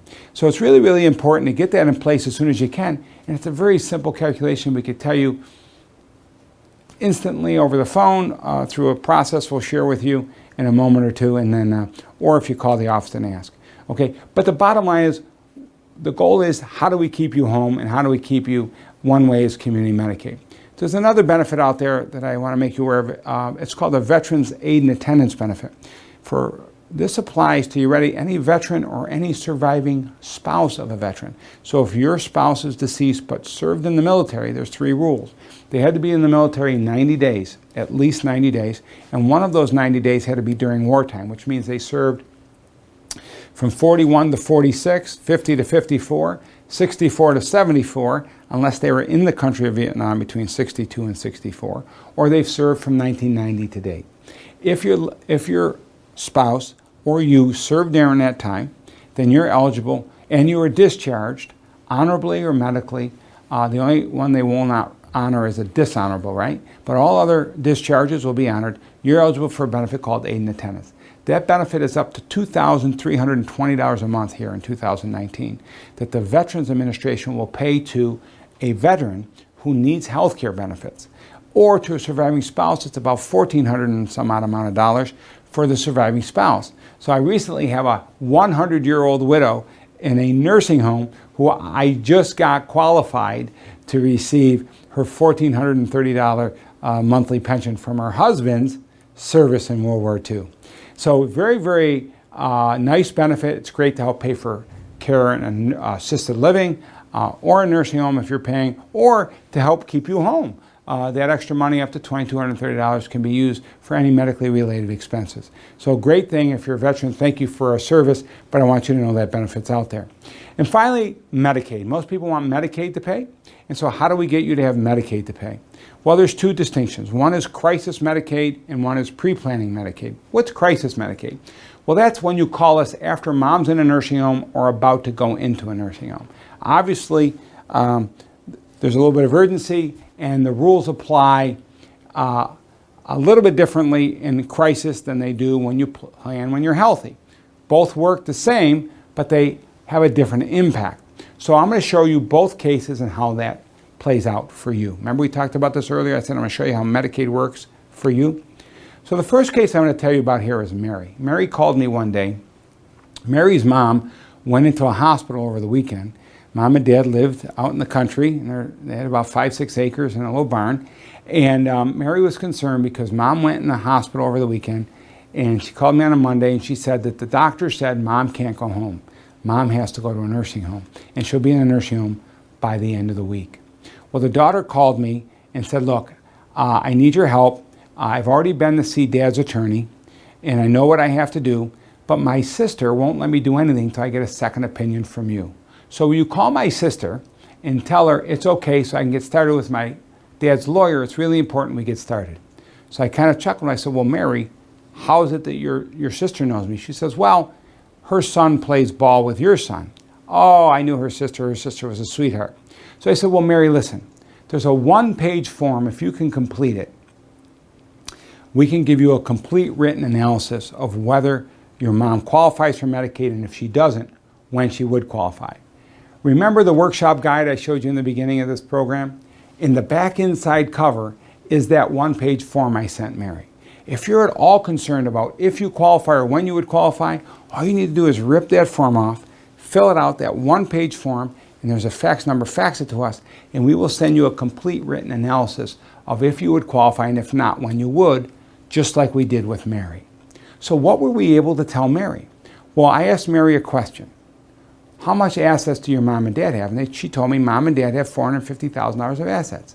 They have a $60,000 home, a $10,000 car. They have about $105,000 in the bank, and they've got about $275,000 of stocks and bonds. So my question to you is, what do you think Mary thought they were going to lose now that it was Monday and Mom was going in a nursing home on Friday? Yeah, if you're like Mary, she thought she was going to lose everything, right? So then I asked Mary, well, Mary, what did your lawyer tell you? Your dad's lawyer. And she said, and I said, how'd you know to call your dad's lawyer? And she said, well, he did the closing on the house. And I'm like, well, what did he tell you? He said, well, Dave, the lawyer told me that the house is exempt. Yeah, so here's the first rule you need to know about Medicaid. If you are married, your home is exempt, period. If you're single, your home is exempt up to an amount of about $824,000. If it's worth more than that, then the amount over that is not exempt. Don't have to worry about too many homes at that level in central New York. But up to $824,000, if you are single, your home is exempt. But here's the catch. It's only exempt while you're alive. When you die, Medicaid can go back after your home to get reimbursed for everything they paid on your behalf while you're alive. If you're married, they can't. Just a little distinction between married and single. Okay, so let's go back to the car. The lawyer told Mary that Dad's car was exempt. Again, correct. Medicaid allows the applicant, the person in the nursing home, and or the spouse to have one vehicle, okay? And that's exempt. So the $10,000 car is exempt. I said, well, Mary, what did the lawyer tell you about the $105,000? She said, well, Dave, here's where it got a little tricky. She said, my mom, the one going in the nursing home, could have $15,000, and my dad, the spouse living at home, can have $75,000 for a total of $90,000. I said, yes, Mary, the federal and state law permits that the person in a nursing home can have a little more than $15,000 of assets, plus a house and a car, and the community spouse, the one living at home, could have another $75,000 of additional assets for a total of $90,000 of assets for a married couple, $15,000 of assets for a single person, okay? And I said, Mary, those are federal and state laws, independent of whether the attorney says it, there's no difference. Everybody gets those rules. So I said, well, Mary, what did he say about the difference between the $90,000 that's exempt and the $105,000 in the cash account? Well, she said, that if I paid him the $15,000, that would be a spend down and the government would be okay with that and they wouldn't penalize us. And I said, yes, Mary, you can pay legal fees and that's not going to be assessed against you. But what I would have probably recommended was that you bought a prepaid funeral for mom and dad, because Medicaid also allows mom and dad, the applicant in the nursing home or the community spouse, both can have a prepaid funeral. So that's what I would have done with the extra $15,000. And yes, we would get paid in the process, but I want to make sure I use all the money possible for the things that the government allows you to keep anyway. But here's where it got tricky. I said, Mary, what did the lawyer say about the $275,000? And she said, well, Dave, that's why I'm in such a hurry. He said, I've got to file this by the 1st of the month. Need I tell you, she called me on the 20th of the month. And he said that if I don't file this by the 1st of the month, I got to pay 60 months, but it won't be 60 months from next month. It'll be 60 months from the month after if I don't get it filed by the 1st of the month. And I said, what did he tell you about the 60 months? She said, well, he said, I'm going to have to pay for the first 60 months, but that after that, we'll be able to protect whatever's left. Now, at the cost of care of between $10,000 and $15,000 a month, I'm not really good with math, but if you follow me along, if there's $275,000, is there going to be any money left at the end of 60 months? No. Is there going to be any money left at the end of 20 months? No. So how much was her lawyer able to save her? Just what the government and the law permits them to be saved.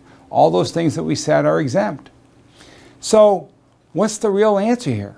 What did we tell Mary? So I sent Mary the letter, and I asked her to call me back, and she called me back, and I was excited to take the call. I said, hi, Mary, how are you? She said, what's the big idea? Is this some kind of trick? I said, Mary, I thought you were going to like the letter we sent you. This letter says my mother qualifies for Medicaid right now, and they're not going to take 10 cents. I said, yes, Mary. Did you read the part where I said that if you do what the Office of the Aging told you and transfer the house, you're going to immediately disqualify her? To which Mary responded, why should I believe you? Now, I love Mary. Still friends with Mary to this day. But do you blame Mary? Mary talks to one lawyer and here's all this stuff. She talks to this guy whose kid plays ball with her sister's kid. And he says, Mom, with $450,000 qualifies for Medicaid right now. How can that be possible? Well, folks, this is what I was trying to tell you earlier.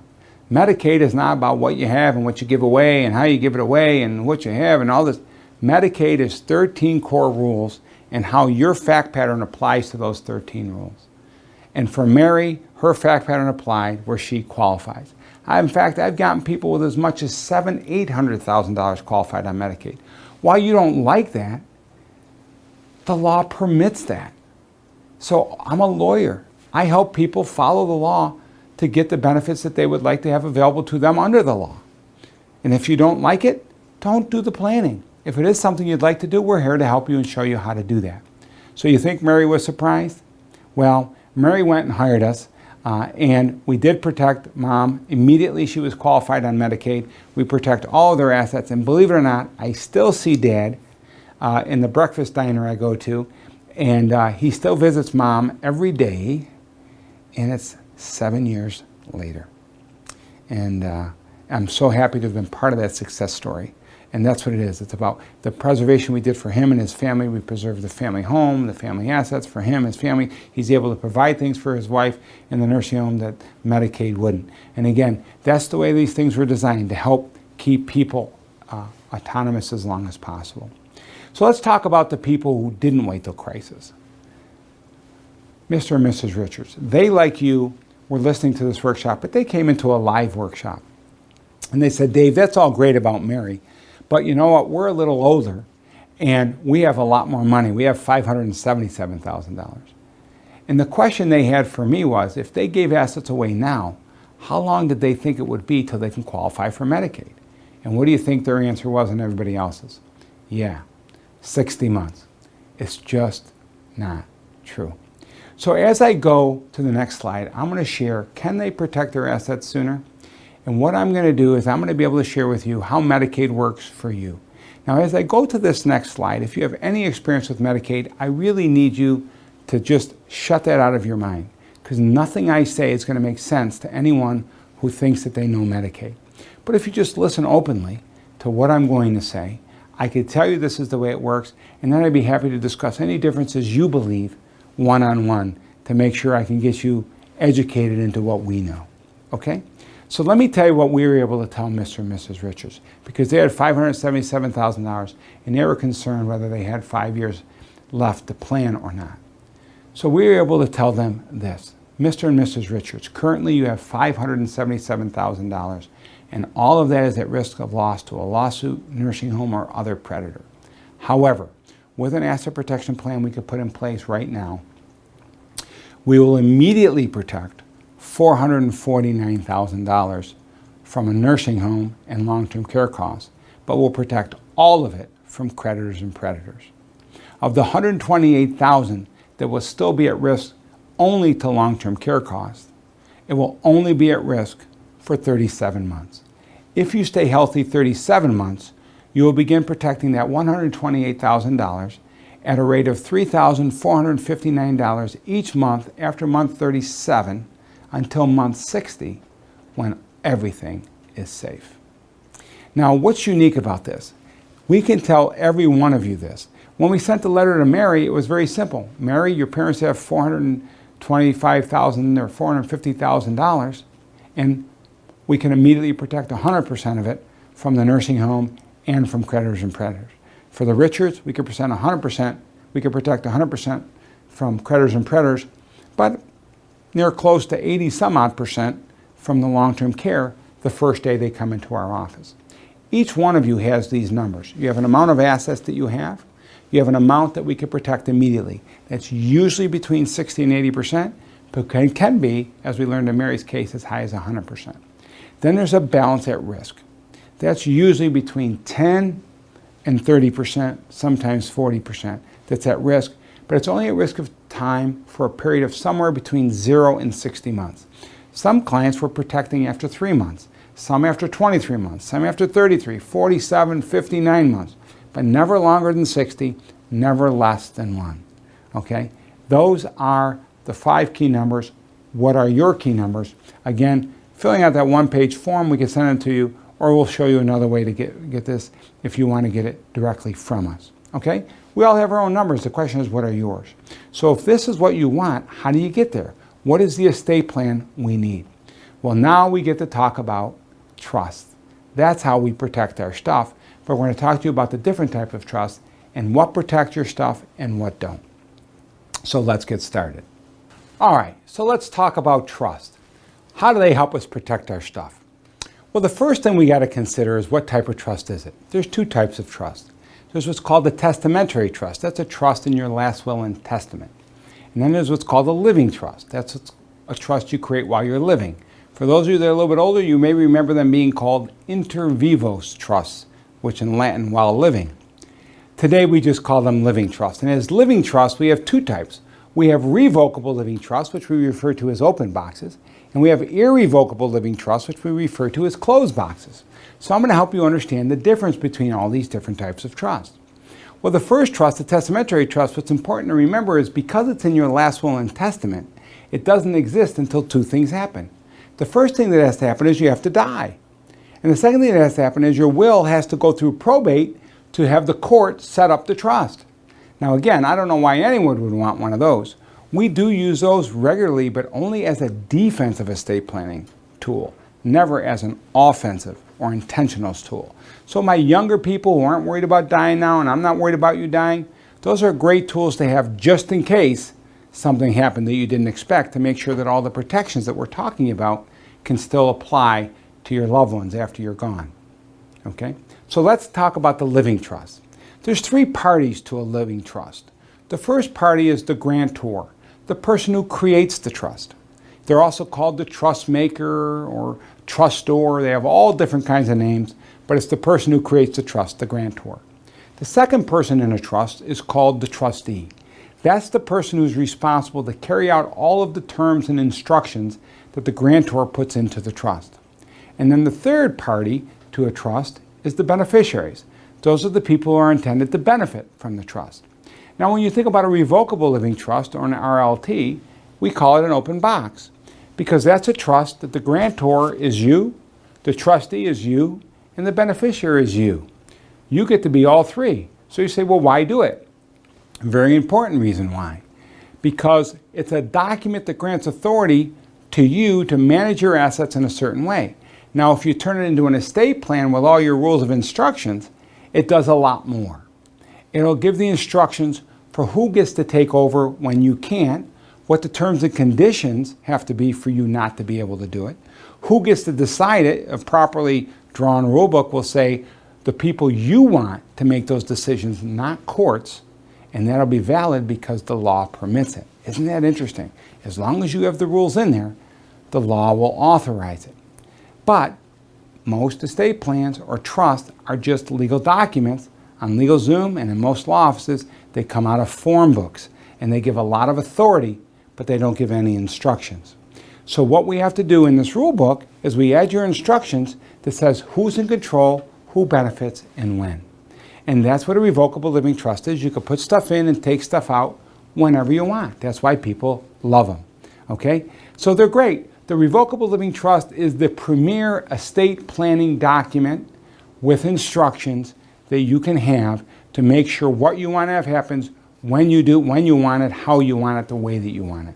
We always say the best estate plan is giving what you have to whom you want, when you want, the way that you want, without unnecessary cost or government or legal delay. And that's where a good estate plan comes into place. Now, there's one downside. While this revocable living trust is great, it gives instructions when you become incapacitated, after you die, if your kids become incapacitated, if your spouse becomes incapacitated, if your spouse gets a new friend, if your kids get divorced, if your kids have kids in college. Remember all those things? We're going to have all the rules in there. But there's one thing a revocable trust can't do. And that is, as long as you're alive, a revocable trust cannot, I'm going to repeat, cannot protect your assets. So, how to protect your stuff in 3 easy steps. A revocable living trust could protect your assets after you die, but cannot protect them while you're alive. Why? Well, it comes down to another area of law called debtor-creditor law. Debtor-creditor law says whatever you can get, your creditors and predators can get. See, the law of fairness says you can't have assets that are yours that you get to benefit from, but the people you harm or have claims against you can't get to. So because it's a revocable trust that's open, you can get at it whenever you want. so can your creditors or predators.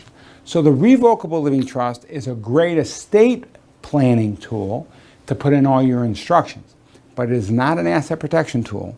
It does not protect your assets from long-term care until after you die, which doesn't help. So then we have to talk about irrevocable trusts. What are those? Well, irrevocable trusts are trusts that once you create, you can't change them, right? And you can't benefit from them, and you can't control them. Now, I don't know about you, but how many people want to go create a trust you can't change, you can't benefit from, and you can't control? Not many people, and that's why many people stay away from irrevocable trusts. But they shouldn't. Because the trust I just described to you that you cannot control, you cannot change, and you cannot benefit from is that box there on the bottom. It's an irrevocable trust for estate tax planning purposes. Remember, those are the trusts you have to create if you don't want to pay the government that 40 plus another 16% state estate tax. But again, if you don't have more than 5.49 million in New York or 11.4 million federal or double if you're married, then do you care about the estate tax? No. So what we focus on for folks like you is this trust in the middle. It's an irrevocable trust with a trap door. There's another one with a faucet and a third one with a screen underneath. Now, the significance of these irrevocable trusts is that you only have to give up one thing, not everything. And the one thing you have to give up is that which you want to protect. Okay, there goes the lawyer doing double talk, right? No, I'm not doing double talk. I said in this asset protection trust, the only thing you have to give up to protect your assets is that which you want to protect. So if you want to protect your assets, you have to give up your assets. Or do you? So let's talk how the law works. Remember I said there's three parties: the person who creates the trust, the person who manages the trust, and the person who benefits from the trust. So what we're going to do now is I'm going to show you how we can slice those into three different pieces and treat each one differently. Because these irrevocable trusts, these IPUG protection trusts that we created here and we use all over America, are unique because what they permit is three things. They permit you to put your assets in, and you're allowed to stay in control, which means you're allowed to be the trustee, which means you continue to make all the investment decisions. You get to do everything. You don't have to involve the kids in any of your financial information until you choose to. The second thing is you get to benefit from it. Now, wait a minute, Dave. Didn't you say a minute ago that if I can benefit from it, so can my creditors and predators? Yes. But remember I said you must give up one thing? So let's say, for example, you want to protect your principal or your asset. You want to protect your house. You want to protect your bank account. And you want to protect your brokerage account. So what we do is we transfer those into your irrevocable trust. Okay? And if you think about it, who now owns your house, your bank account, and your brokerage account? Well, you don't own it anymore. Your trust does. And you say, well, Dave, how do I do that? This is a very important part of the process we call trust funding. Why this is important is because most trust plans that we see that fail because they don't fund, or what we call integrate the plan. You're going to learn in a moment that's the second most important part of creating a successful estate plan is you got to integrate it. How you integrate the plan is you have to retitle your assets to the name of your irrevocable trust. So as a simple example, if I have a house, a bank account, or a brokerage account, and I want to take it out of my name, Dave Zampano owns it, I go to the bank, I go to the brokerage house, or I go to the lawyer and I get a new deed, and I say, who owns it now? I say, well, Dave Zampano owns it. And I say to the bank, hey, I don't want to own it anymore. I want my trust to own it. And they say, okay, here's a new account opening form. And I open up the new account and it says Dave Zampano, trustee of the DJZ Trust. So I take the money out of the Dave Zampano account and I put it in the Dave Zampano, trustee of the DJZ Trust account. Now who owns the money in the bank? Who owns the brokerage account? And who owns the house? Again, the trust now owns it. But who's in control of the property? Well, that would be the trustee. Remember, that's the second party, the person who creates it and then the person who gets to control it. Under these IPUG protection trusts, you are the trustee. You get to stay in control. You get to decide if you want to sell the house or buy a different house or sell stocks or buy bonds or go from one bank to another bank, just like you do when it's under your name, except you're doing it under the new name, Dave Zampano, trustee of the DJZ Trust. All the same rules apply. And the third secret about these trusts are you can change them anytime you want, except the one thing. What does that mean? Well, if I give up my right to own the asset, I can never again own the house, I can never again own the bank account, and I can never again own the brokerage account, but I have the right to control them. How does that affect me? Well, at the end of the day, do I need to own those assets? No, because I can benefit from the trust. What does that mean? The trust gives me the benefit to live in my house. So I get to live in the house, but I don't own the house, but I still control the house because it's owned by the trust and I'm the trustee. You see how that works? So I still get to control the house. So what if I want to sell my house and I want to move to Florida? Don't say that to the governor, he'll be after you. But if I want to sell my house and move to Florida, can I do it if I own my house? Yes, I'd sell my house, I'd get the money, and I'd put it in my bank account, and I'd go to Florida and buy my other house, right? But what if I don't own the house anymore because I gave it to my irrevocable trust? Well, then I would say to you, who gets to decide whether we sell the house if it's in the irrevocable trust? The answer is the trustee does. And who's the trustee? That's you. So when you sell the house, they write a check. Who do they write it out to? Dave Zampano, comma, trustee of the DJZ Trust. And where do I deposit it? In the bank account. Dave Zampano, comma, trustee of the DJZ Trust. So what did I just do? I did the same thing I would have done if I owned it, except I did it as trustee and the trustee did it. But what's the difference? Now the trust has the money. But I don't have any money. I got a problem because I want to go to Florida. I want to have a little house to live in, and I can't because I don't have any money. Well, I don't need any money because I got the trust. And I'm the trustee, and I can have the trust buy a house in Florida. And then who gets to live in that house? Me. So while I don't get to own it, I get to control it, and I get to live in it. Do you really need to own it? But again, if you do want to own it, then I can't protect it. We put that in the revocable trust if you don't want to protect it. If you want to protect it, it goes in the irrevocable trust. Sounds crazy, huh? So remember I said you could change it anytime you want? And here's the other thing. You can distribute it to anybody you want anytime except yourself. Because if you have the right to get it, who else does? Creditors and predators. So what do most people want to get money out of their irrevocable trust for? Well, they want to help their kids buy a house. They want to help their grandkids in college. They want to buy a car for somebody. They want to help. The trustee has authority to write checks to anybody you want. They just can't write them back to the grantor. So what we're able to show you is in these IPUG protection trusts, you are able to have all the things you want without risking loss of the underlying asset. That's how they work. So you say, why do you have this little crazy red wagon, Dave? Because that's what a trust is. It's a little red wagon. Did you ever have a little red wagon as a kid? What went in it? Your stuff. Did it go to the neighbor's house? Did it go to the park? You took that little red wagon wherever you went. And when you were done playing with it, who got to play with it? Well, maybe nobody, but usually your friends, your family, whoever you decided. It was your decision. That's just how a trust works. If I own assets and they're my own name, and I have them on my shoulder, and I die or become disabled, what happens? I fall, and they fall too. And then I got to pick those boxes up. Well, how do I pick them up? I can't. Because if I fell, if I'm incompetent, then my power of attorney has to pick them up. So my power of attorney picks them up, and what do they do with them? I don't know. What does your power of attorney authorize? Do you have the regular one, or do you have the enhanced one with instructions? Well, what if I died when I hit the ground? Now I got to go through probate, right? So I can't pick it up. I got to go through all that court proceeding. I got to get my executor appointed. Then my executor can pick it up, and then he's got to put it in a special account until the judge lets them 6, 8, 9, 10, 12 months later give it to my beneficiaries. So instead what we do is we take these assets off of our shelf by putting it on our name, and we put it in the name of our trust. We call this at Estate Planning Law Center. It's very complicated. We say you got to put your boxes in the wagon. This is what makes the trust work.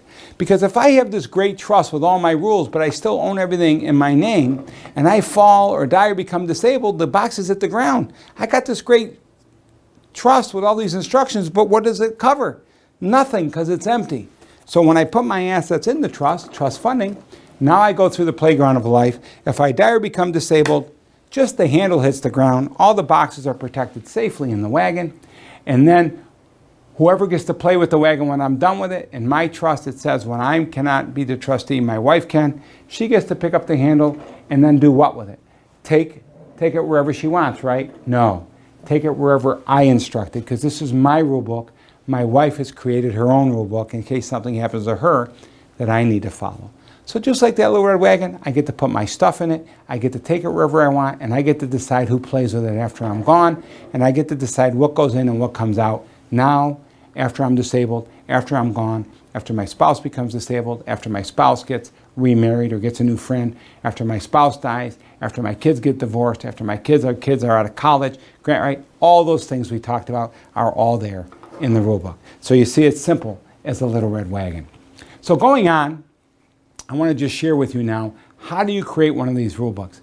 Well, it's really a 3-step process that you need to get your voice into the legal documents. It's not as simple as going online or sitting in one meeting, but it's simple to do. You have to create your rules with your voice in your legal documents. So take those legal documents and really turn them into a robust estate plan so that your kids never have to worry about what you wanted, because it'll be documented.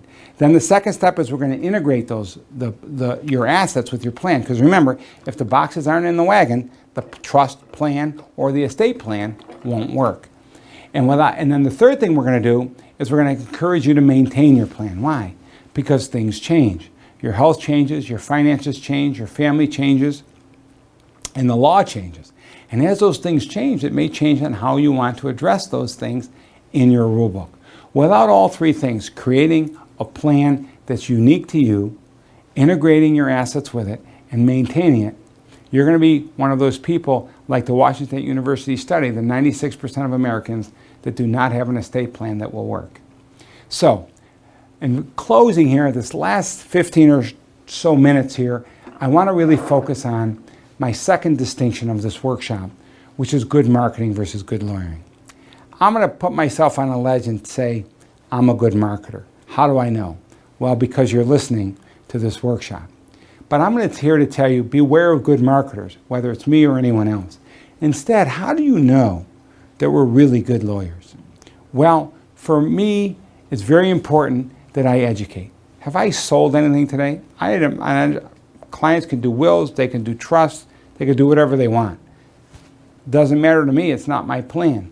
They get to decide. What's important to me is that they understand their options and make a decision that they're comfortable with. So let's talk about these typical trusts that many lawyers do.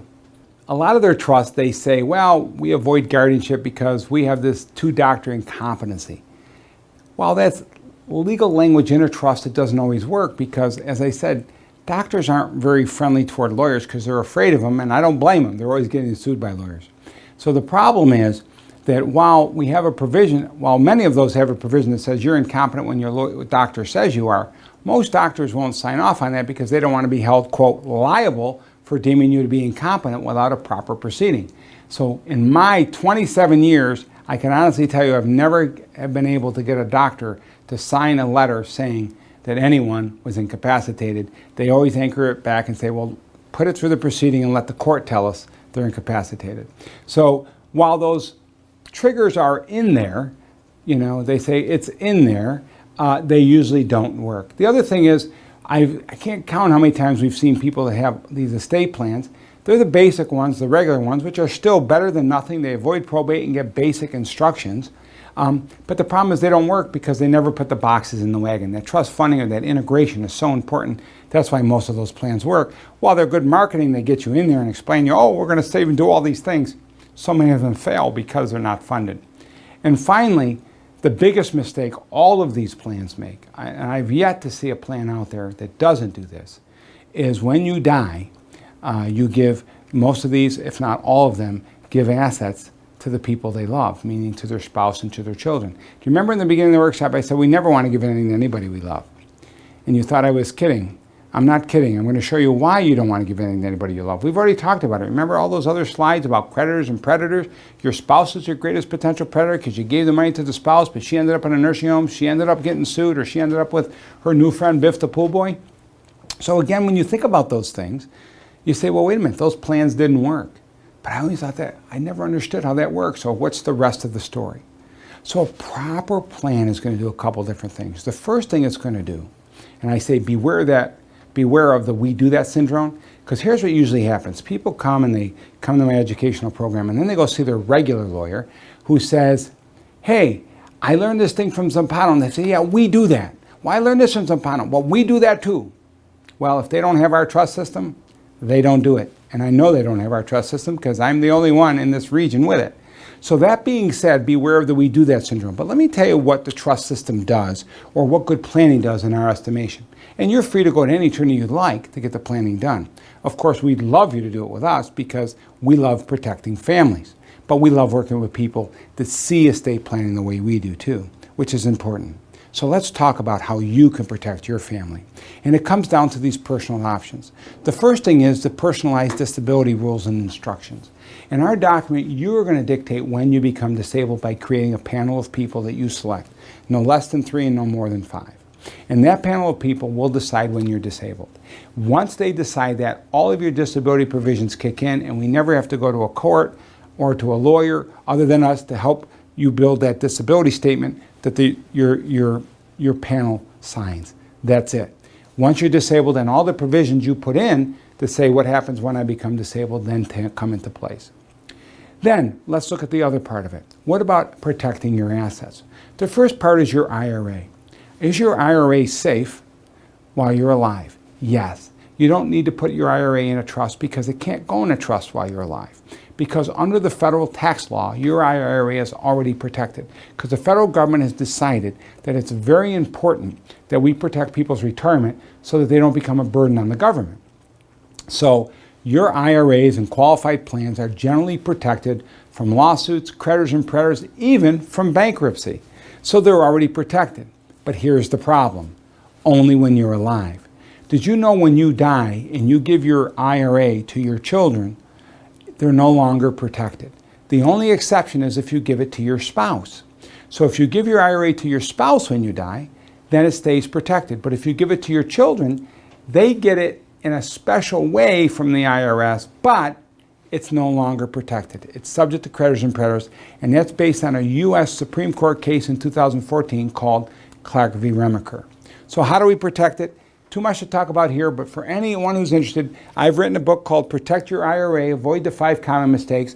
Contact our office by email or just call us up and we'll be happy to send you an electronic or paper version of the book. But it's really important that when you make your beneficiaries of your IRA, that you do it in a way where you can protect it from your kids' creditors and predators. You can protect it from your spouse's nursing home. Because when you transfer your IRA to your spouse, while it's protected for her from creditors and predators, it is not protected from nursing home. So again, very complicated conversation, easy to explain, just not in our time here together. If that's important, you make a note of it on your evaluation and we'll be happy to talk to you about it. Now I want to talk to you about how it is that we protect your assets not only now while you're alive, but even after you're gone. And that really comes down to the IPUG Protection Trust. And how it works, and we tell you 2 stories, the dollar story and the condo story. And how I do that is I tell this story using $2. And I want you to imagine that I have a married couple here in front of me, and they're Bob and Mary. And Bob and Mary have $2 to their entire estate. Now I don't care if it's $2, $2,000, or $2 million. I'm using this as an example. And if Bob and Mary have $2, that's their estate, and they want to plan and protect for their estate, I'm going to start by asking them, do you want to plan together or do you want to plan separately? Okay? Obviously, they'll probably want to plan together if they're in a long-term marriage. But if you're in a second marriage, we can plan separately together, meaning we can make certain provisions of how you can protect each other first, but then make sure your assets are available for your loved ones after your second spouse is gone. And that way we take care of everybody. We make sure you take care of each other, and then we make sure ultimately your half or your portion gets to your half of the family and your spouse's half gets to their half of the family if you're in a second marriage situation. But for this conversation, the story works the same, but I'm going to assume we have a long-term married couple, married 55 years, and they have 2 kids. So Bob and Mary have 2 kids named Bill and Jane, okay? So Bob and Mary have 2 kids named Bill and Jane. So Bob and Mary create an estate plan, and the first thing we're going to do is we're going to split their estates into 2 piles. We're going to give Mary $1 and we're going to give Bob $1, okay? So Bob and Mary each create a trust. They can create one together, they can create it separate. It's up to them. We get the same result either way. Then what happens is, unfortunately, Bob dies. Sorry, Bob, we always kill the men first. But so when Bob dies, what does he do with his $1? Gives it to his wife, right? No! Have you not heard anything I've been saying for the last hour and 45 minutes? We never, ever want to give anything to anybody we love ever. Because if I give it to Mary, what's going to happen? Well, Mary might go in a nursing home. Mary might get sued. Mary might get a new friend. So what happens here is Bob wants to make sure that Mary's taken care of. And then Mary wants to make sure she has enough as well. But in the end, they want to make sure the money's protected. and ultimately goes to the children. So what Bob says instead, he says, Mary, honey, after 52 years of marriage, I love you way too much to give you my money. I'm going to take your dollar and I'm going to put it over here in this wagon. And this is my wagon. I'm gone now, but I've got rules in this wagon, and my rules are going to say that the trustee of this trust can use this money or my assets for your benefit. All you need to do is ask that trustee. What do you think? Well, if you're like most people, like Mary, you're not liking this, because Mary's going, well, wait a minute. Who's the trustee? I got to ask somebody else for my money? Well, just in theory, Mary still has her own half of the money over here that's still in her pocket, but Bill's half is gone because he wanted to protect it. So Bill put his dollar in here, and he said the trustee can use it for Mary if she runs out of money or needs it.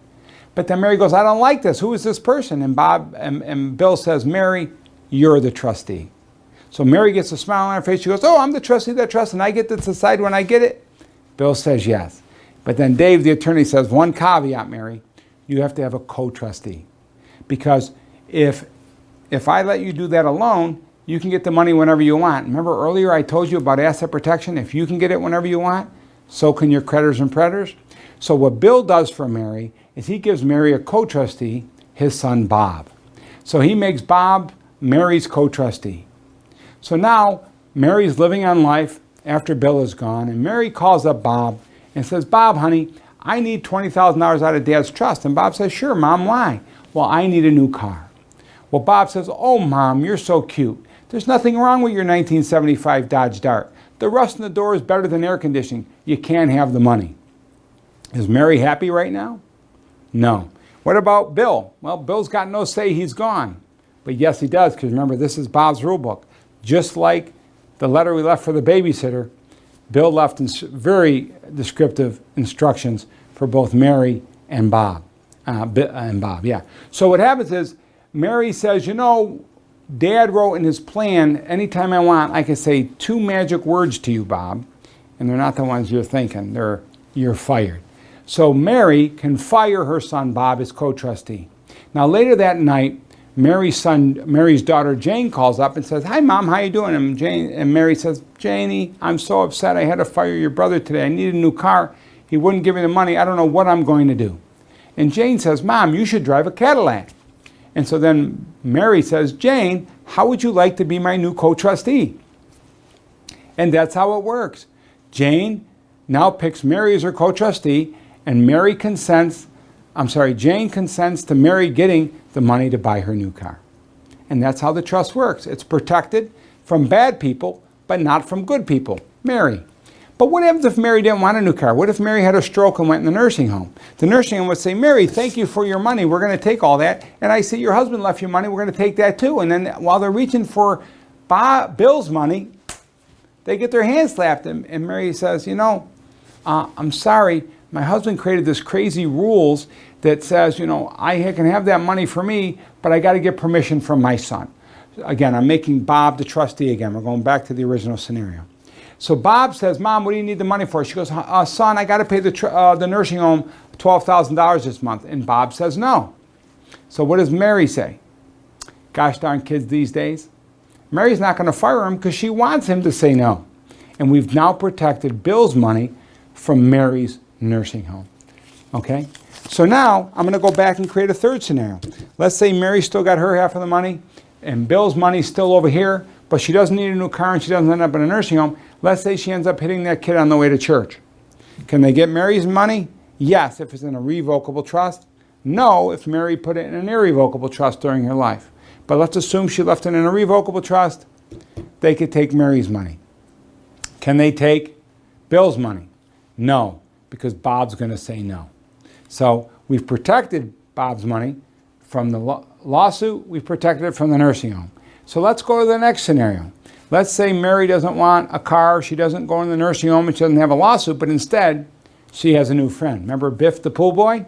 So she calls up Bob and says, Bob, I need money out of the trust because me and Biff are going to the Bahamas. Biff said that if I bring him to the Bahamas, he's going to wear a Speedo the whole time we're there because he's never been there. So Mary says, Bob, give me money so I can go to the Bahamas. And Bob says, you know, Mom, Dad and you made this plan, and the goal wasn't for you to spend the money on on your new friend. You have your own half of the money to do that.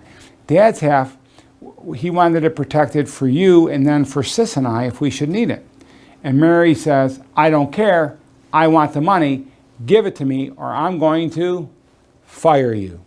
Well, Bob says, you know, Mom, you can't do that. You got to read the rest of Dad's instruction. Remember that instruction letter he wrote? He said that once you get remarried, you can't fire me anymore. Well, she says, I'm not an idiot. I was married to your father for 52 years. I'm not doing that again. Me and Biff are just going to go have a little fun. And then Bob says, yeah, but Mom, Dad defined remarriage as remarriage or cohabitation for one night. You see, because once Mary's involved with someone else, we don't want to begrudge her. We still want that money to protect Mary. Mary's got her own half to do whatever she wants with her new friend or anybody else. But the person who's gone now wants to make sure that the original plan that they did together stays together. Right? Now what's funny is, why do you think Mary will agree to this plan too? So if you're Mary thinking, well, I don't like that, let me tell you why you like it.